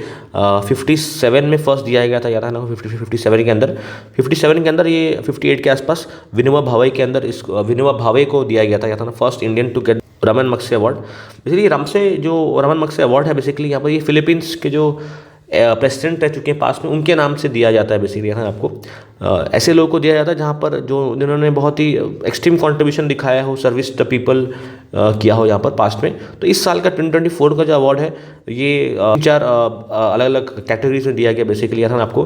भूटान के लीडर को दिया गया है, वियतनाम के पास्ट में जो लीडर रह चुके हैं उनको दिया गया है, इंडोनेशिया से मिला है यहाँ पर, और रूरल डॉक्टर्स मूवमेंट थाईलैंड के मिला हुआ है यहाँ पर, और जापान को यहाँ से मिला अवार्ड। ठीक है ना, ये पाँच अलग अलग एंटिटीज़ को अवार्ड दिया गया यहाँ ना को। पूरा नाम नहीं भी याद आए तो इनका जस्ट इतना नाम में रखेगा। फुंग है, ये क्या होता है, वियतनाम के हैं ना आपको। कर्म है भूटान के, मियाज़ाकी हैं जापान के, और फरहान है इंडोनेशिया से, इनको अवार्ड दिया गया है। मियाज़ाकी हैं जापान से, इनको दिया गया है। कर्म है भूटान से, और फोंग है वियतनाम से, रखना। ये कुछ 5 से 6 कैटेगरीज हैं यहाँ पर। और रूरल डेवलपमेंट मूवमेंट को भी यहाँ पर रामसे मक्से अवार्ड दिया गया है। फर्स्ट टाइम 67 में मिला था, and first Indian to get this award is Vinoba Bhave. ठीक है, और ये फिलीपीन बेस्ड उनके नाम से ये अवार्ड यहाँ पर हर साल आता है। चलते कुछ इंपॉर्टेंट इंडेक्स और रैंकिंग कवर करते हैं। फर्स्ट जो इंडेक्स है वो आ रहा है एशिया पावर इंडेक्स के बारे में बात हो रहा है। इंडिया एशिया के अंदर नंबर 3 नंबर पावर यहाँ पर इसको क्या है, इंडिया का जो रैंक है। नंबर 1 के अंदर यूएस है। आप सोचते हैं कि सर इंडिया तो ठीक है, समझ में आया, 3rd नंबर में एशिया पावर इंडेक्स की बात हो रहा है, ये एशिया के अंदर का बात हो रहा है। ये एक ऑस्ट्रेलियन थिंक टैंक है, उनकी तरफ से है, सच कोई बहुत बड़ा इंडेक्स नहीं है ये। ऑस्ट्रेलिया के अंदर थिंक टैंक के द्वारा ये इंडेक्स पब्लिश किया जाता है बेसिकली। और इंडिया को यहाँ पर 3rd रैंक दिया गया। यूएस को यहाँ पर नंबर 1 मिला है, और 2nd नंबर मिलेगा चाइना, 3rd नंबर भी आपको इंडिया मिलेगा। ठीक है ना। अब बोलेंगे सर यूएस तो एशिया में आता बनी है, देखिएगा यूएस जो होता है ना वो इंडो और पैसिफिक ओशियन में काफ़ी बेसिकली यहाँ दिलचस्पी रखता है, यहाँ पर इंडो पैसिफिक रीजन के अंदर। तो इंडियन ओशन और पैसिफिक ओशन के बीच वाला जो एरिया है वहाँ पर एशिया आता है, और काफ़ी बार इनका यहाँ पर रोल भी है यूएस का यहाँ पर, जो चाइना का यहाँ पर काउंटर करने के लिए काफ़ी बार ये मिलिट्री बेसिस हो गया एक्वायर करते रहता है, कहीं कहीं पोर्ट्स एक्वायर करते रहते हैं। तो यहाँ पर उस वजह से यूएस का यहाँ पर काफ़ी रोल रहा है इस एशिया के अंदर भी। उस वजह से नंबर 1 में है यूएस, सेकंड नंबर में है China and third is India, Asia power index. चलते हैं नेक्स्ट, ग्लोबल इनोवेशन इंडेक्स है 2024 का। सबसे ज़्यादा इनोवेशन कहाँ पर होता है उस बारे में ये इंडेक्स है। 39th पोजीशन मिली है इंडिया को। और ये जो है इस इंडेक्स को कौन लेके आता है, ये लेके आता है वीपो, वर्ल्ड इंटेलेक्चुअल प्रॉपर्टी ऑर्गेनाइजेशन। उसका हेडक्वार्टर्स मिलेगा आपको जेनेवा स्विट्जरलैंड के अंदर। रैंक 1 कौन है, रैंक 1 है स्विट्जरलैंड को मिला है और इंडिया का रैंक है 39th, याद रखना आपको। चलते हैं next, FSSAI state food safety index लेके आया है बेसिकली यहाँ पर। FSSAI के फुल फॉर्म मालूम चाहिए कि food safety and standard authority of India है। ये हर साल एक फूड सेफ्टी इंडेक्स लेके आता है जहाँ पर अलग अलग स्टेट्स को फूड सेफ्टी के कॉन्टेक्स्ट के अंदर वो बेसिकली रैंकिंग वहाँ देते हैं। इस साल जो है रैंक 1 में कौन है, केरल है in terms of food safety. याद रखना आपको, केरल इज इन रैंक 1, बहुत ही इंपॉर्टेंट है याद रखना, रैंक 1 में है केरल। ये जो बॉडी है FSSAI है, इसका फुल फॉर्म मालूम होना चाहिए आपको, food safety and standard authority of India. 2008 में ये बॉडी आई थी और मिनिस्ट्री ऑफ हेल्थ के अंदर काम करती है, जिसके इस वक्त मिनिस्टर हैं Jagat Prakash Nadda.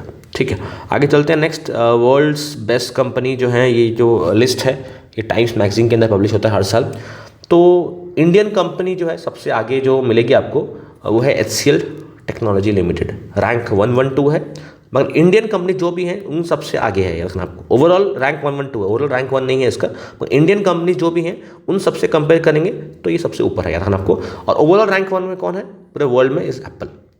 Apple is on rank 1, world's best company जो है, ये टाइम मैगजीन में आता है हर साल। तो याद आपको इंडियन कंपनी जो HCL टेक्नोलॉजी लिमिटेड के बारे में बात हो रहा है। और इसी का एक रिलेटेड न्यूज़ था लास्ट पार्ट, अगर आप देखे होंगे मेरा पार्ट 7 लिखा होगा यहाँ पर, तो ऐसा कि यहाँ पर HCL की जो लीडर है इस वक्त मोस्ट इन्फ्लुएंशियल वुमेन का टैग दिया गया था इनको। उनका नाम क्या है, रोशनी नदर नाम है, याद है आपको। तो उनका टैग दिया गया था most influential women in India, वो टैग बार बार इनका नाम आया था, रोशनी नदर। She is the current head of HCL technologies limited. चलते आगे, नेक्स्ट है बेस्ट कंट्रीज रैंकिंग जो है, बेसिक क्वालिटी ऑफ लाइफ किस कंट्री में अच्छा है उसको बेसिस करके एक निकलता है रैंकिंग, बेस्ट कंट्रीज रैंकिंग 2024। ये यूएस का एक न्यूज़ रिपोर्ट, जो न्यूज़ एंड वर्ल्ड रिपोर्ट के अंदर से आ रहा है बेसिकली। स्विट्जरलैंड नंबर 1 में है, सबसे अच्छी क्वालिटी ऑफ लाइफ देता है बेसिकली इनके अकॉर्डिंग में। और इंडिया का रैंक है 33rd, ठीक है, 33rd is the rank of India. Important है, याद रखिएगा इंडिया का रैंक कितना है।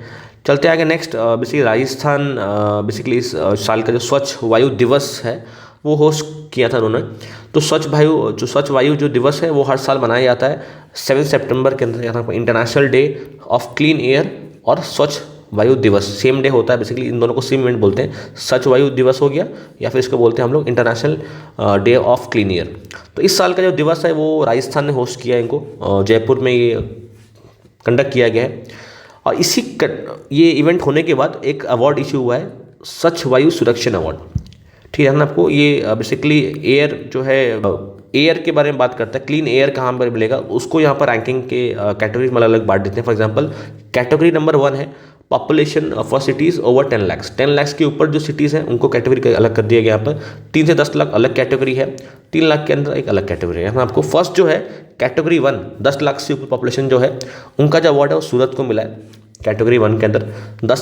3 से 10 के बीच में जो अवार्ड है वो मिला फिरोजाबाद को, और 3 से अंदर जो है वो है रायबरेली को। जैसा ये तीनों अलग अलग कैटेगरीज में दिया गया अवार्ड। सबसे इंपॉर्टेंट आपको ये वाला एग्जाम पूछ सकता है कि कैटेगरी नंबर 1 10 लाख के जो पॉपुलेशन है ये अवार्ड किसको मिला है, सूरत को ये मिला है। और 3 से 10 लाख के अंदर मिला है फिरोजाबाद को, और 3 लाख के अंदर है वो रायबरेली को मिला है। तो स्वच्छ वायु सुरक्षण अवार्ड याद रखिएगा, इंपॉर्टेंट है। इस साल का थीम भी याद रखिएगा, invest in clean air now, ये थीम है इस साल का। ओके, नेक्स्ट कैटेगरी के अंदर चलते हैं हम लोग। डिफेंस सेक्टर से क्या क्या चीज़ न्यूज़ में रहा है कवर करते हैं इसको।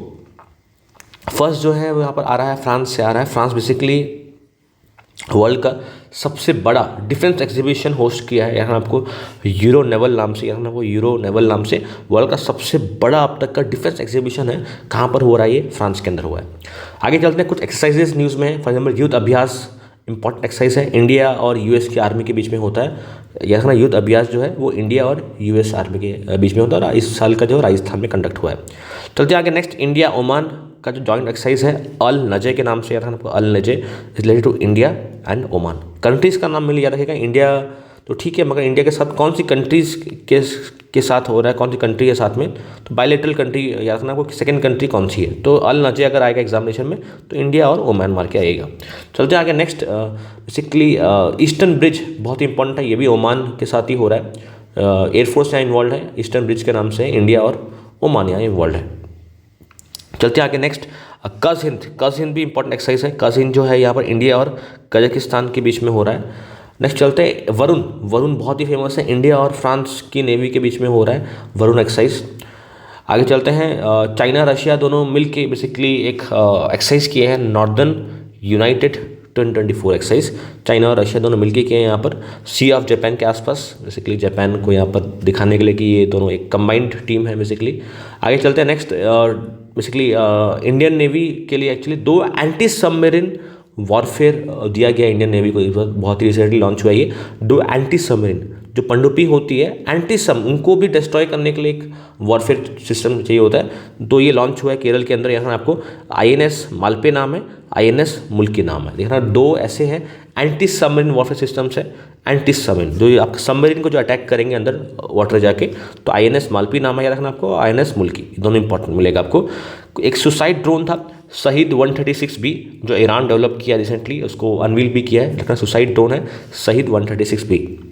चलते हैं यूएस, बेसिकली उनका जो हेल्प करते करते इस बार 567 मिलियन एड दिया है इस साल, याद रखना आपको, इस बार दिया है 567 million aid to boost Taiwan defence system. आगे चलते हैं नेक्स्ट, चाइना ने रिसेंटली इंटरकॉन्टिनेंटल बैलिस्टिक मिसाइल छोड़ा है यहाँ पर पैसिफिक ओशन के अंदर, ताकि ताइवान को यहाँ पर दिखा सके कि यहाँ पर इनकी क्या पावर है। यहाँ पर ठीक है, यहाँ पर ताइवान को यूएस सपोर्ट करता है, मगर चाइना क्लेम करता है कि ताइवान उसी का पार्ट है, कभी ना कभी इसको जरूर ऑक्यूपाई करेगा, चाइना ऐसा क्लेम करता है। तो उसी के बीच में यहाँ पर US as a support funding करता है उनकी डिफेंस बेसिकली कैटेगरी को, और यहाँ पर चाइना बेसिकली उसी को काउंटर करने के लिए दिखाता है अपने कैपेबिलिटी यहाँ पर इंटरकॉन्टिनेंटल बैलिस्टिक मिसाइल लॉन्च करके पैसिफिक ओशन के अंदर फॉर दिस ताइवान। ठीक है, चलते आगे नेक्स्ट, अपाचे हेलीकॉप्टर, बहुत ही लंबा देर से ये डील हो चुका था इंडिया और यूएस के बीच में। जो यूएस की कंपनी है बोइंग बोल के, तो इंडियन आर्मी को बेसिकली ये हेलीकॉप्टर्स बहुत पहले मिल जाने चाहिए थे, मगर सप्लाई चेन इश्यूज़ की वजह से ये नहीं मिल पाए। फाइनली आने वाले हैं, तो कहते हैं बोइंग कंपनी है सप्लाई करेगी, जो यूएसए की कंपनी है, अपाचे हेलीकॉप्टर्स इंडियन आर्मी के लिए। चलते आगे नेक्स्ट, इंडिया यूएस मिलके जो है एक समिट किए हैं, इंडस एक्स समिट, ठीक है ना, जो क्रॉस बॉर्डर डिफेंस इनोवेशन के लिए आपस में डिफेंस की कैटेगरी के अंदर इनोवेशन कैसे बढ़ाया जा सके, तो उससे रिलेटेड है ये इंडस एक्स। इंडस एक्स के अंदर इंडिया है, यूएस है, और ये डिफेंस कैटेगरी के अंदर यहाँ बात होगा। चलते हैं नेक्स्ट, आर्मेनिया ने काफ़ी हेल्प मांग रहे हैं रिसेंटली। आर्मेनिया के जो हेड हैं डिफेंस हेड, वो भी विजिट किए थे इंडिया को। हमारे जो CDS हैं इस वक्त के अनिल चौहान साहब, उनके साथ मीटिंग भी किए। आर्मेनिया बेसिकली हेल्प चाहता है, इंडियन सपोर्ट चाहता है टू मॉडर्नाइज देयर एयरफोर्स, अपनी एयरफोर्स को मॉडर्नाइज करने के लिए, तो कुछ हेल्प यहाँ पर मांग रहा है बार बार। तो आर्मेनिया कैपिटल याद होना चाहिए आपको, Yerevan is the capital of Armenia. आगे चलते हैं, साइंस एंड टेक से क्या क्या इंपॉर्टेंट न्यूज़ है कवर करते हैं इसका फटाक से। फर्स्ट जो है न्यूज़ वो आ रहा है, इंडिया ने बेसिकली एक एग्रीमेंट साइन किया है UNGA के अंदर, यूनाइटेड नेशन जनरल असेंबली के अंदर। उस एग्रीमेंट का नाम क्या है, BBNJ, biodiversity beyond national jurisdiction. BBNJ जो एग्रीमेंट है ये इंडिया ने अपनी तरफ से साइन कर दिया है। एक्चुअली क्या है बता रहा हूँ आपको, BBNJ यहाँ पर क्या इसका मतलब है एक्चुअली देखिएगा, ये एक्चुअली इंपॉर्टेंट है समझने के लिए। यहाँ पर ये अगर इंडिया का यहाँ पर लैंड यहाँ पर खत्म होता है, मान लीजिए ये लैंड है, तो यहाँ से सी चालू होता है मान लीजिए। अब सी जब से चालू हुआ, मान लीजिए पानी है, अब पानी में सब लोगों का हक नहीं होता सब जगह में, एंड जहाँ पर एंड होता है वहाँ से जो शोर लाइन से आगे जो सी जो स्टार्ट हो रहा है यहाँ से 12 नॉटिकल माइल्स तक जो डिस्टेंस है उसको बोलते हैं टेरिटोरियल सी। वहाँ पर इंडिया का खाली हक है, इसके अंदर जो है राइट सिर्फ इंडिया ही कर सकता है, कोई भी फॉरेन की नेवी, फॉरेन एयरफोर्स यहाँ पर आ नहीं सकती। यहाँ पर इसके अंदर अगर आती भी है तो परमिशन लेनी पड़ेगी इंडियन गवर्नमेंट की तरफ से। तो ये टेरिटोरियल वाटर्स है, ये टेरिटरी ऑफ इंडिया के अंदर ही आता है, ऐसा UN बोलता है। ठीक है, UN का एक लॉ है, UN क्लॉज बोल के, United Nations convention on laws of sea. जो सी में जो है कैसे होगा, किसका कितना डिस्टेंस तक लोग जाएंगे, किस कंट्री के कहाँ तक होगा, तो ये एक UN बताता है हमको कि इतना नॉटिकल माइल तक आपको मिलेगा, इसके बाद इतना होगा। ठीक है, उसी के अंदर UN क्लॉज के अंदर 12 नॉटिकल माइल्स के अंदर उसको बोलते हैं टेरिटोरियल सी। नॉटिकल माइल्स के बाद जो नेक्स्ट 12 नॉटिकल माइल्स होगा उसको बोलते हैं कंटिन्यूअस सी। ये हो गया 24, यहाँ तक total is 24, 12 + 12 is 24 nautical miles. तो 24 का जो स्टार्टिंग वाला 12 है ये तो पूरा ही इंडिया का है। कंटिन्यूस जोन्स यहाँ पर ये भी इंडिया के एक्चुअली टेरिटोरियल वाटर्स तो नहीं है, मगर यहाँ पर इंडिया अपने एक्सरसाइज कर सकता है और कुछ कुछ यहाँ पर चेक कर सकता है, यहाँ पर लाइसेंस चेक कर सकता है। कोई अगर आ रहा है यहाँ से तो उनके चेकआउट करना, अपने एक्सरसाइज के यहाँ पर करना, तो वो यहाँ पर इंडिया कर सकता है। उसके बाद देखिएगा अगर आप कंपेयर करेंगे यहाँ से ये तो होने के बाद यहाँ से अगर कंपेयर करेंगे लैंड से, ये जो यहाँ से लेके 200 नॉटिकल माइल्स तक, यहाँ से लेके 200 नॉटिकल माइल्स तक जो डिस्टेंस है उसको बोलते हैं EEZ, एक्सक्लूसिव इकोनॉमिक जोन। इसके अंदर कुछ भी फिश मिले या फिर कुछ भी गोल्ड मिले या फिर सिल्वर, कुछ भी आपको मटेरियल माइनल्स, कुछ भी आपको मिनरल मिल रहा है जो इकोनॉमिक से रिलेटेड है तो आपका हो जाएगा वो। उसको बोलते हैं एक्सक्लूसिव इकोनॉमिक जोन। ठीक है, यहाँ एक्सक्लूसिव इकोनॉमिक जोन आता है 200 नॉटिकल माइल्स तक जाता है।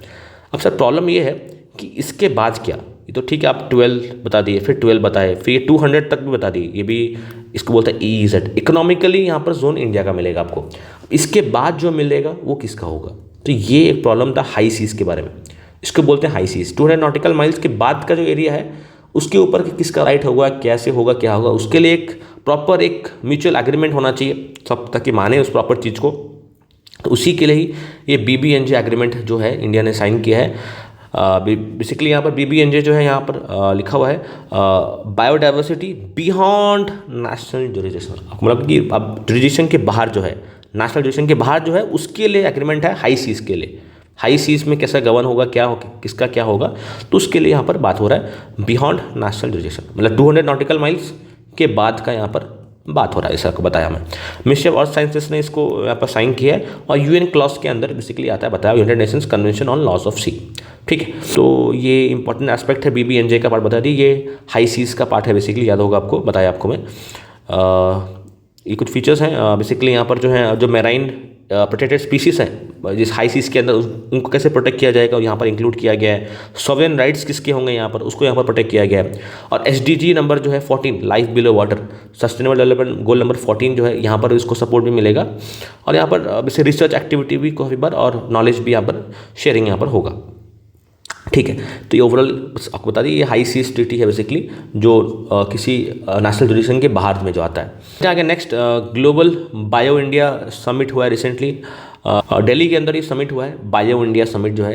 ये जो समिट है बायरेक ने कंडक्ट किया है। बेसिकली बायरेक का फुल फॉर्म मालूम चाहिए, biotechnology industry research assistance council. Biotechnology से रिलेटेड जो है उसको बोलते हैं बायो इंडिया समिट। ठीक है, ये सिर्फ बायो इंडिया समिट जो है यहाँ पर बायोटेक्नोलॉजी के बारे में बात हुई बेसिकली। अभी क्या है बायोटेक्नोलॉजी? बायोटेक्नोलॉजी देखिए ऐसी टेक्नोलॉजी है जहाँ पर लिविंग ऑर्गेनिजम्स का हम यूज़ करके लिविंग ऑर्गेनिजम्स के लिए ही काम करते हैं। फॉर एग्जाम्पल वैक्सीन बनाना ये एक बायोटेक का पार्ट है। ठीक है ना, हम लिविंग ऑर्गेनिजम्स को यहाँ पर यूज़ करके एक लिविंग ऑर्गेनिज्म के लिए ही ट्रीटमेंट कर रहे हैं। ठीक है ना, technological advancement and utilise those in various अलग अलग फील्ड्स में। फॉर एग्जांपल मेडिसिन में हो गया, एग्रीकल्चर में हो गया, तो यहाँ पर बायोटेक्नोलॉजी का मतलब है लिविंग ऑर्गेनिजम्स का यूज़ करके अगर आप टेक्नोलॉजिकल प्रोग्रेस कर रहे हैं तो हम उसको बायोटेक का यहाँ बोलते हैं। इस वाले ग्लोबल बायो इंडिया समिट भी आपको दिल्ली में होता हुआ मिलेगा। न्यूज़ के साथ चलते हैं। नेक्स्ट न्यूज़ बेसिकली आ रहा है, इंडिया ने बेसिकली टारगेट एक ले लिया है कि इंडिया ने खुद का स्पेस स्टेशन एक लॉन्च करेंगे इंडिया, भारतीय अंतरिक्ष स्टेशन।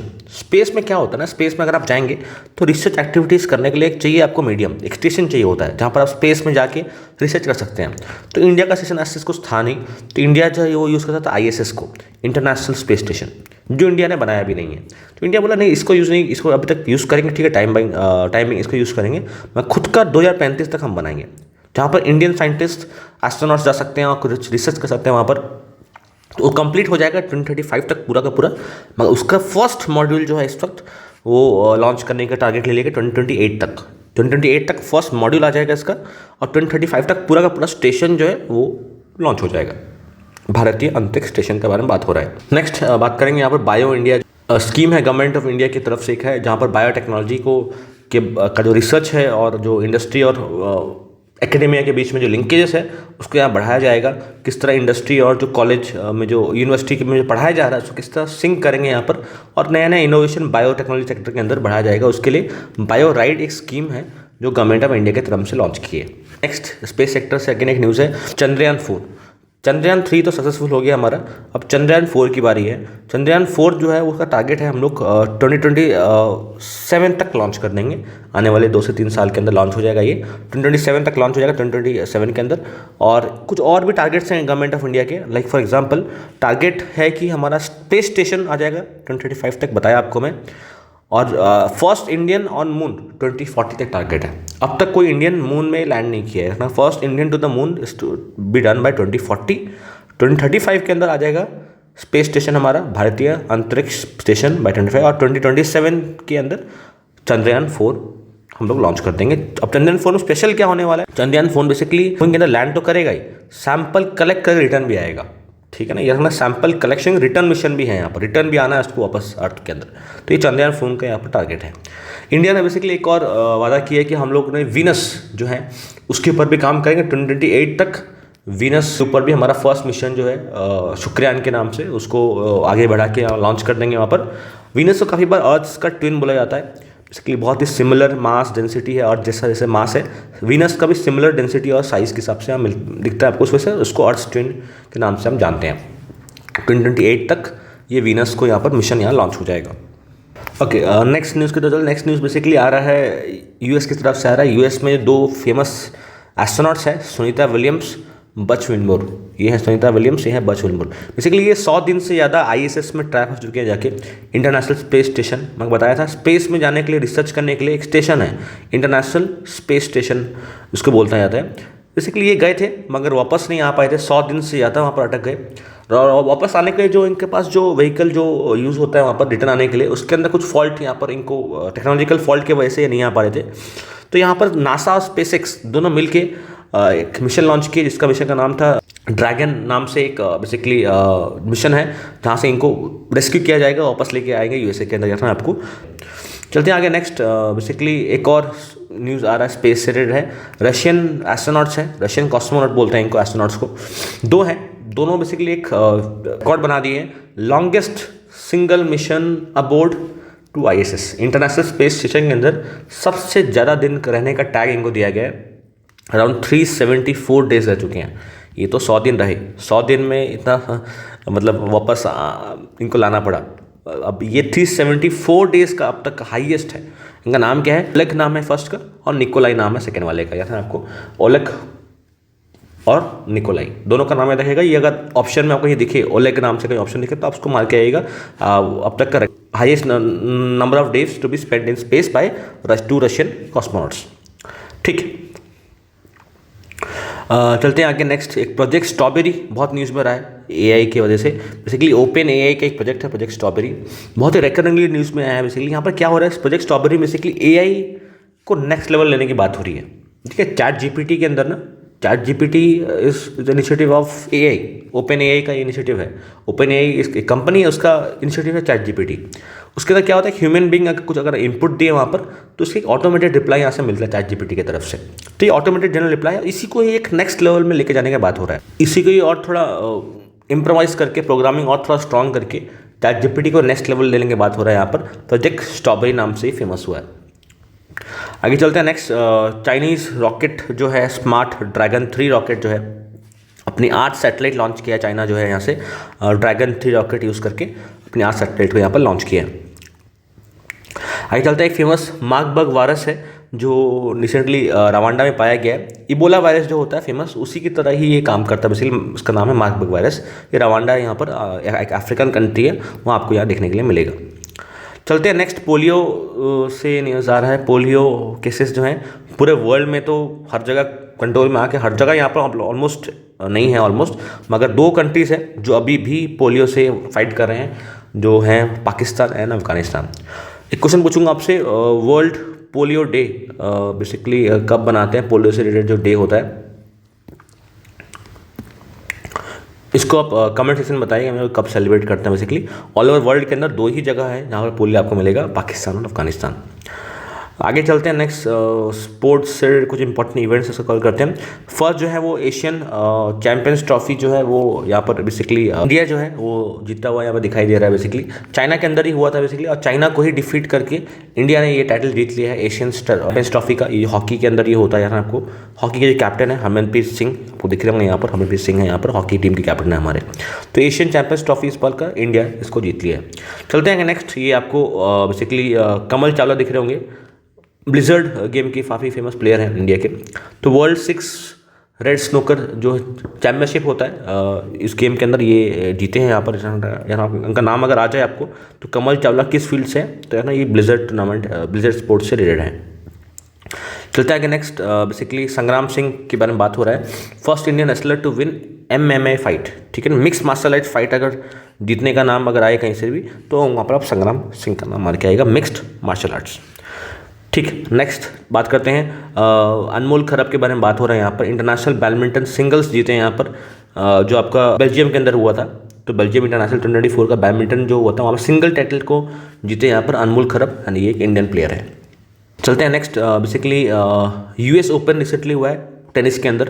तो वहाँ पर देखिएगा 2 लोग ने जीता है, एक तो US ओपन मेन कैटेगरी, एक है वुमेंस। तो मेन के अंदर US में ये वो होता है, US ओपन जो होता है तो इटली के एक फेमस प्लेयर हैं जनिक सिनर, इन्होंने जीता है यहाँ पर और हराए हैं यहाँ पर टेलर फ्रिट्ज को। अब देखिएगा हो तो रहा है US के अंदर, और US का आदमी यहाँ पर हराया था आपको। मेन्स कैटेगरी के अंदर भी हरा है, वुमेन के अंदर भी US की कैटेगरी में हारे हैं। तो हारने वाली पार्टी दोनों US के हैं, और जीतने वाले मेंस के अंदर है यहाँ आपको Jannik Sinner is the winner of this US open, और टेलर फ्रिट्ज को उन्होंने हराया जो US के हैं।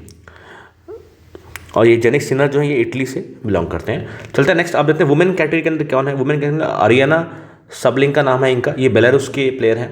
इन्होंने हराया है जसिका पेगुला को, ये भी US के प्लेयर है। देखना बताया आपको मैं, US में हो रहा है US ओपन, मगर US के ही प्लेयर ही हारे हैं दोनों मेंस और वुमेन्स कैटेगरी के अंदर। मेंस के अंदर भी हारे हैं, मेंस के अंदर कौन जीते, जेनिक सिनर, और वुमेन्स के अंदर जिन्हें आर्यना सबलिंका। चलते हैं नेक्स्ट, बेसिकली संतोष कश्यप को अपॉइंट किया गया है नए हेड कोच है इंडियन वुमेन फुटबॉल टीम के, ठीक है ना। इंडियन वुमेन जो फुटबॉल टीम है उसकी करंट कैप्टन कौन है, अशलता देवी कैप्टन है, करंट कैप्टन है। अब मेंस कैटेगरी के अंदर देखते हैं मेंस के अंदर कौन कैप्टन है इस वक्त। मेंस जो फुटबॉल टीम है कोच का नाम भी है, कैप्टन का नाम भी देखो। कोच फर्स्ट कौन है, मेनोलो मार्क्वेस नाम है इनका, स्पेन के ये प्लेयर हैं, इनको कोच बनाए हैं हम लोग। गुरप्रीत सिंह संधू हैं इस वक्त के इंडियन फुटबॉल टीम के कैप्टन, गुरप्रीत सिंह। और फीमेल के अंदर कौन है, अश्लता देवी कैप्टन है इंडियन फुटबॉल टीम के, और फीमेल कोच कौन है, Santosh Kashyap. Male coach Manolo Marquez, ये स्पेन के लीडर हैं, स्पेन के player. Important books and authors हैं उसको कवर करते हैं फटाक से। फर्स्ट है एक इंपॉर्टेंट बुक है from oil to lithium, the future of energy, journey from black gold to white gold, journey from black gold to white gold, Kuldeep Gupta ने इनको लिखा है। बुक एनर्जी के बारे में है, किस तरह हम लोग क्लीन एनर्जी की तरफ जा सकते हैं, नेविगेट कर सकते हैं, उसके बारे में फेमस बुक है। चलते हैं नेक्स्ट, ये एक बहुत फेमस बुक है 9 यार्ड साड़ीज, एक शॉर्ट बेसिकली स्टोरी है। प्रशांति राम नाम है जिन्होंने लिखा है, बेसिकली इसी वजह प्रशांति राम को अवार्ड भी एक मिला इस बुक के लिए, 9 यार्ड साड़ीज के लिए। यानी आपको ये अवार्ड कौन सा मिला है, सिंगापुर लिटरेचर प्राइज भी इनको इसी बुक की वजह से मिला है। बुक का नाम है 9 yard saris by Prashanti Ram. Next Arundhati Roy भी न्यूज़ में, अरुंधति रॉय की फेमस बुक आने वाली है 2025 के अंदर, बेसिकली नाम क्या है, Mother Mary comes to me, ठीक है ना, Mother Mary comes to me इनकी बुक है, इनके बारे में इसलिए रहेगी यहाँ पर। चलते हैं नेक्स्ट, कुछ इंपॉर्टेंट डेज हैं कवर करते हैं इसको जल्दी जल्दी। बहुत सारे डेज इंपॉर्टेंट मेरे को लगा, उसको मैं लिख रखा हूँ यहाँ पर, उसको एक बार आप आराम से देखिएगा। फर्स्ट जो है यहाँ देखो, इंटरनेशनल डे ऑफ चैरिटी और टीचर्स डे दोनों एक ही दिन होता है। 5 सितंबर को टीचर्स डे बनाते हैं हम लोग, तो उसी दिन में जो है इंटरनेशनल डे ऑफ चैरिटी बनाते हैं, सेम डे में होता है, सेलिब्रेट होता है यहाँ पर। उसके बाद है इंटरनेशनल लिटरेसी डे, 8 सितंबर है, इंपॉर्टेंट है याद रखना आपको। उसके बाद 14 सितंबर को मनाते हैं हम लोग हिंदी दिवस, नेशनल हिंदी डे, ये भी बहुत बार एग्जाम में आया है, बहुत इंपॉर्टेंट है याद रखना आपको। इंजीनियर्स डे 15 सितंबर को मनाया जाता है, एक फेमस इंजीनियर थे इंडिया के M विश्वेश्वर, उनके बर्थ एनिवर्सरी को याद करने के लिए मनाया जाता है। इंटरनेशनल डे ऑफ डेमोक्रेसी भी सेम डे होता है, तो डेमोक्रेसी के लिए डे, इंजीनियर्स डे दोनों सेम है 15 सितंबर। एक दिन पहले क्या है, हिंदी दिवस, इसको आप बना दीजिएगा। वर्ल्ड ओजोन डे 16 सितंबर है, वर्ल्ड बैम्बू डे 18 सितंबर है, ठीक है। एक क्वेश्चन पूछूंगा आपसे, इंडिया का सबसे टॉलेस्ट, पूरे वर्ल्ड का सबसे टॉलेस्ट बैम्बू टावर कहाँ पर है ये बताइएगा मेरे को, मैंने आपको डिस्कस कराया है। अब कमेंट सेक्शन में पढ़ा सकते कि बैम्बू टावर कहाँ पर रिसेंटली इनॉग्रेट हुआ है। ठीक है, तो बैम्बू डे कब है? 18 सितंबर को मनाया जाता है बैम्बू डे। अब चलते हैं यहाँ पर वर्ल्ड राइनो डे, सबको मालूम है 22 सितंबर। उससे एक दिन पहले क्या है? International day of peace. उससे एक दिन बाद क्या है? International day of sign languages. Sign के थ्रू अलग चीज़ समझाने को बोलता है साइन लैंग्वेजेस, तो उसके अलग से दिन है जहाँ आपको एक दिन के बाद, राइनो डे के एक दिन के बाद है ये। तो one day after rhino day is 23 international day of sign language. उससे एक दिन पहले क्या है? पीस वाला day, international day of piece. इसको आप पेड़ बना लीजिएगा। फिर है वर्ल्ड रिवर्स डे 24 सितंबर, ये भी इंपॉर्टेंट है। मैरी टाइम डे भी सेम दिन होता है, तो river day maritime day दोनों सेम ही है, दोनों एक ही दिन यहाँ पर 24 सितंबर के अंदर बनाया हुआ देखिएगा आपको। इसी से रिलेटेड है वाटर डे, अगर आ जाए तो मत मान के आएगा 24 सितंबर, ये वाटर डे होता है 22 मार्च को सेलिब्रेट करते हैं। वर्ल्ड ओशन डे 8 जून होता है। ये अलग अलग डेज है मगर आपको सिमिलर लगेगा आपको। रिवर्स डे 24 सितंबर, मैरी टाइम डे 24 सितंबर, वाटर डे होता है 22 मार्च को, और ओशन डे होता है 8 जून को। बहुत ही इंपॉर्टेंट है, याद रखिएगा 8 जून को, और वाटर डे भी अलग है। ठीक, वर्ल्ड टूरिज्म डे होता है 27 सितंबर, ये भी इंपॉर्टेंट है, याद रखना आपको। वर्ल्ड हार्ट डे 29 सितंबर, और 30 सितंबर लास्ट जो होता है इंटरनेशनल ट्रांसलेशन डे के तौर पर मनाते हैं। ठीक ना, कुछ इंपॉर्टेंट डेज थे, फिर से बता दे रहा हूँ। चैरिटी डे याद रखिएगा, सेम डे होता है, टीचर्स डे वाले दिन ही होता है। लिटरेसी डे इंपॉर्टेंट है, 8 सितंबर होता है। डेमोक्रेसी और इंजीनियर्स डे दोनों सेम दिन होता है। हिंदी दिवस 14 सितंबर, बैम्बू डे 18 सितंबर, ओजोन डे 16 सितंबर। राइनो डे से एक दिन पहले होता है पीस डे, राइनो डे के एक दिन बाद होता है international day of sign languages. उसके बाद होता है 3 डेज हैं, river day, maritime day, दोनों सेम होता है 24 सितंबर। वाटर्स डे कब होता है? 22 मार्च, और ओशन डे होता है 8 जून को। ठीक है, यहाँ पर अंत्योदय दिवस 25 सितंबर को मनाते हैं। चलते हैं, कुछ इंपॉर्टेंट प्लेसेस हैं इंडिया के अंदर जो न्यूज़ बनाए हैं। फॉर एग्जाम्पल राजस्थान की एक सहारिया ट्राइब है जो न्यूज़ में थी रिसेंटली, याद ना, Sahariya tribe is in Rajasthan. और नागालैंड के अंदर एक चिली फेस्टिवल मनाया गया है। नागालैंड को काफ़ी बार falcon capital of the world बोला जाता है, कि यहाँ पर एक बर्ड आती है हर साल, अमुर फल्कन। तो वहाँ पर एक क्या होता है, रशिया और चाइना बॉर्डर से ये बर्ड आती है हर साल, इंडिया में रहती है नागालैंड में, और फिर वापस चली जाती है। इस वजह से नागालैंड को बोला जाता है फल्कन कैपिटल ऑफ द वर्ल्ड। अमुर फल्कन जो है, ये बर्ड का भी नाम यहाँ मेंशन किया हुआ है। पोर्ट ब्लेयर का नाम चेंज हो चुका है श्री विजयपुरम के नाम से। और अंडमान निकोबार के अंदर गलेठिया बे जो है इंडिया का 14th मेजर पोर्ट है, याद आपको 14th major port of India इस गलेठिया बे अंडमान निकोबार के अंदर मिलेगा आपको। इलुला ट्राइब्स न्यूज़ में है, तमिलनाडु के अंदर मिलेंगे आपको। भद्रा टाइगर रिजर्व कर्नाटका के अंदर मिलेगा। कुछ इंपॉर्टेंट प्लेसेस थे। अब चलते हैं वर्ल्ड के अंदर। अब वर्ल्ड में तो ठीक है, प्लेस तो बताऊंगा, प्लेस से ज़्यादा कैपिटल याद रखिएगा, कैपिटल ज़्यादा इंपॉर्टेंट है मेरे हिसाब से। चलते हैं फर्स्ट नाइजीरिया से कवर करें। नाइजीरिया के अंदर एक फ्लड हुआ है, तो नाइजीरिया का कैपिटल क्या मिलेगा आपको? Abuja. Jordan basically first country है टू एलिमिनेट लेप्रोसी, बताया आपको मैं, कैपिटल क्या है? अमान। लाओस बहुत इंपॉर्टेंट यहाँ पर न्यूज़ है, कैपिटल क्या है? वियंटियानी कैपिटल है लाओस का। थाईलैंड सेम सेक्स मैरिज को लीगलाइज कर दिए, बैंकॉक कैपिटल है थाईलैंड का। वियतनाम का कैपिटल है हनोई। टाइफून यागी नाम का यहाँ पर स्ट्राइक किया था आपको। और यूएई का यहाँ पर अरब का पहला न्यूक्लियर पावर प्लांट जो है, पूरे अरब नेशंस में सबसे पहला न्यूक्लियर पावर प्लांट बनाया है यूएई के में आ रहा है, बरखा न्यूक्लियर पावर प्लांट। बहुत इंपॉर्टेंट है, याद रखना आपको, एग्जाम में पूछ सकते हैं। नेक्स्ट बात हो रहा है यहाँ पर ईस्टर्न ब्रिज एक्सरसाइज हुआ है ओमान और इंडिया के बीच में। जिम्बाब्वे न्यूज़ में फूड शॉर्टेजेस की वजह से, हरारे कैपिटल है जिम्बाब्वे का। चिली से है, चिली भी यहाँ न्यूज़ में है, Santiago is the capital of Chile. और मैक्सिको बताया आपको, मैक्सिको में जजेस को यहाँ पर इलेक्शन करवाने का यहाँ बात हो रहा है। तो कुछ इंपॉर्टेंट था, मेरे को लगा पूछ सकते हैं, तो याद रखिएगा इसको। न्यूज़ से ज़्यादा कैपिटल याद रखना आपको, कैपिटल ज़्यादा इंपॉर्टेंट है, बहुत इंपॉर्टेंट पूछ सकता है आपको। नाइजीरिया का इंपॉर्टेंट मिलेगा आपको। केनिया का कैपिटल है नाइरोबी। यूएई का कैपिटल है अबू धाबी। यहाँ पर बरखा न्यूक्लियर पावर प्लांट, अरब का फर्स्ट पावर प्लांट मिलेगा आपको। और ईस्टर्न ब्रिज एक्सरसाइज मिलेगा ओमान और इंडिया के बीच में हो रहा है। ठीक है, तो ये कुछ इंपॉर्टेंट पार्ट था इस करंट अफेयर्स का। नेक्स्ट पार्ट जल्दी ही लेके आऊँगा आपके लिए, तब तक के लिए स्टे ट्यून्ड। Thank you.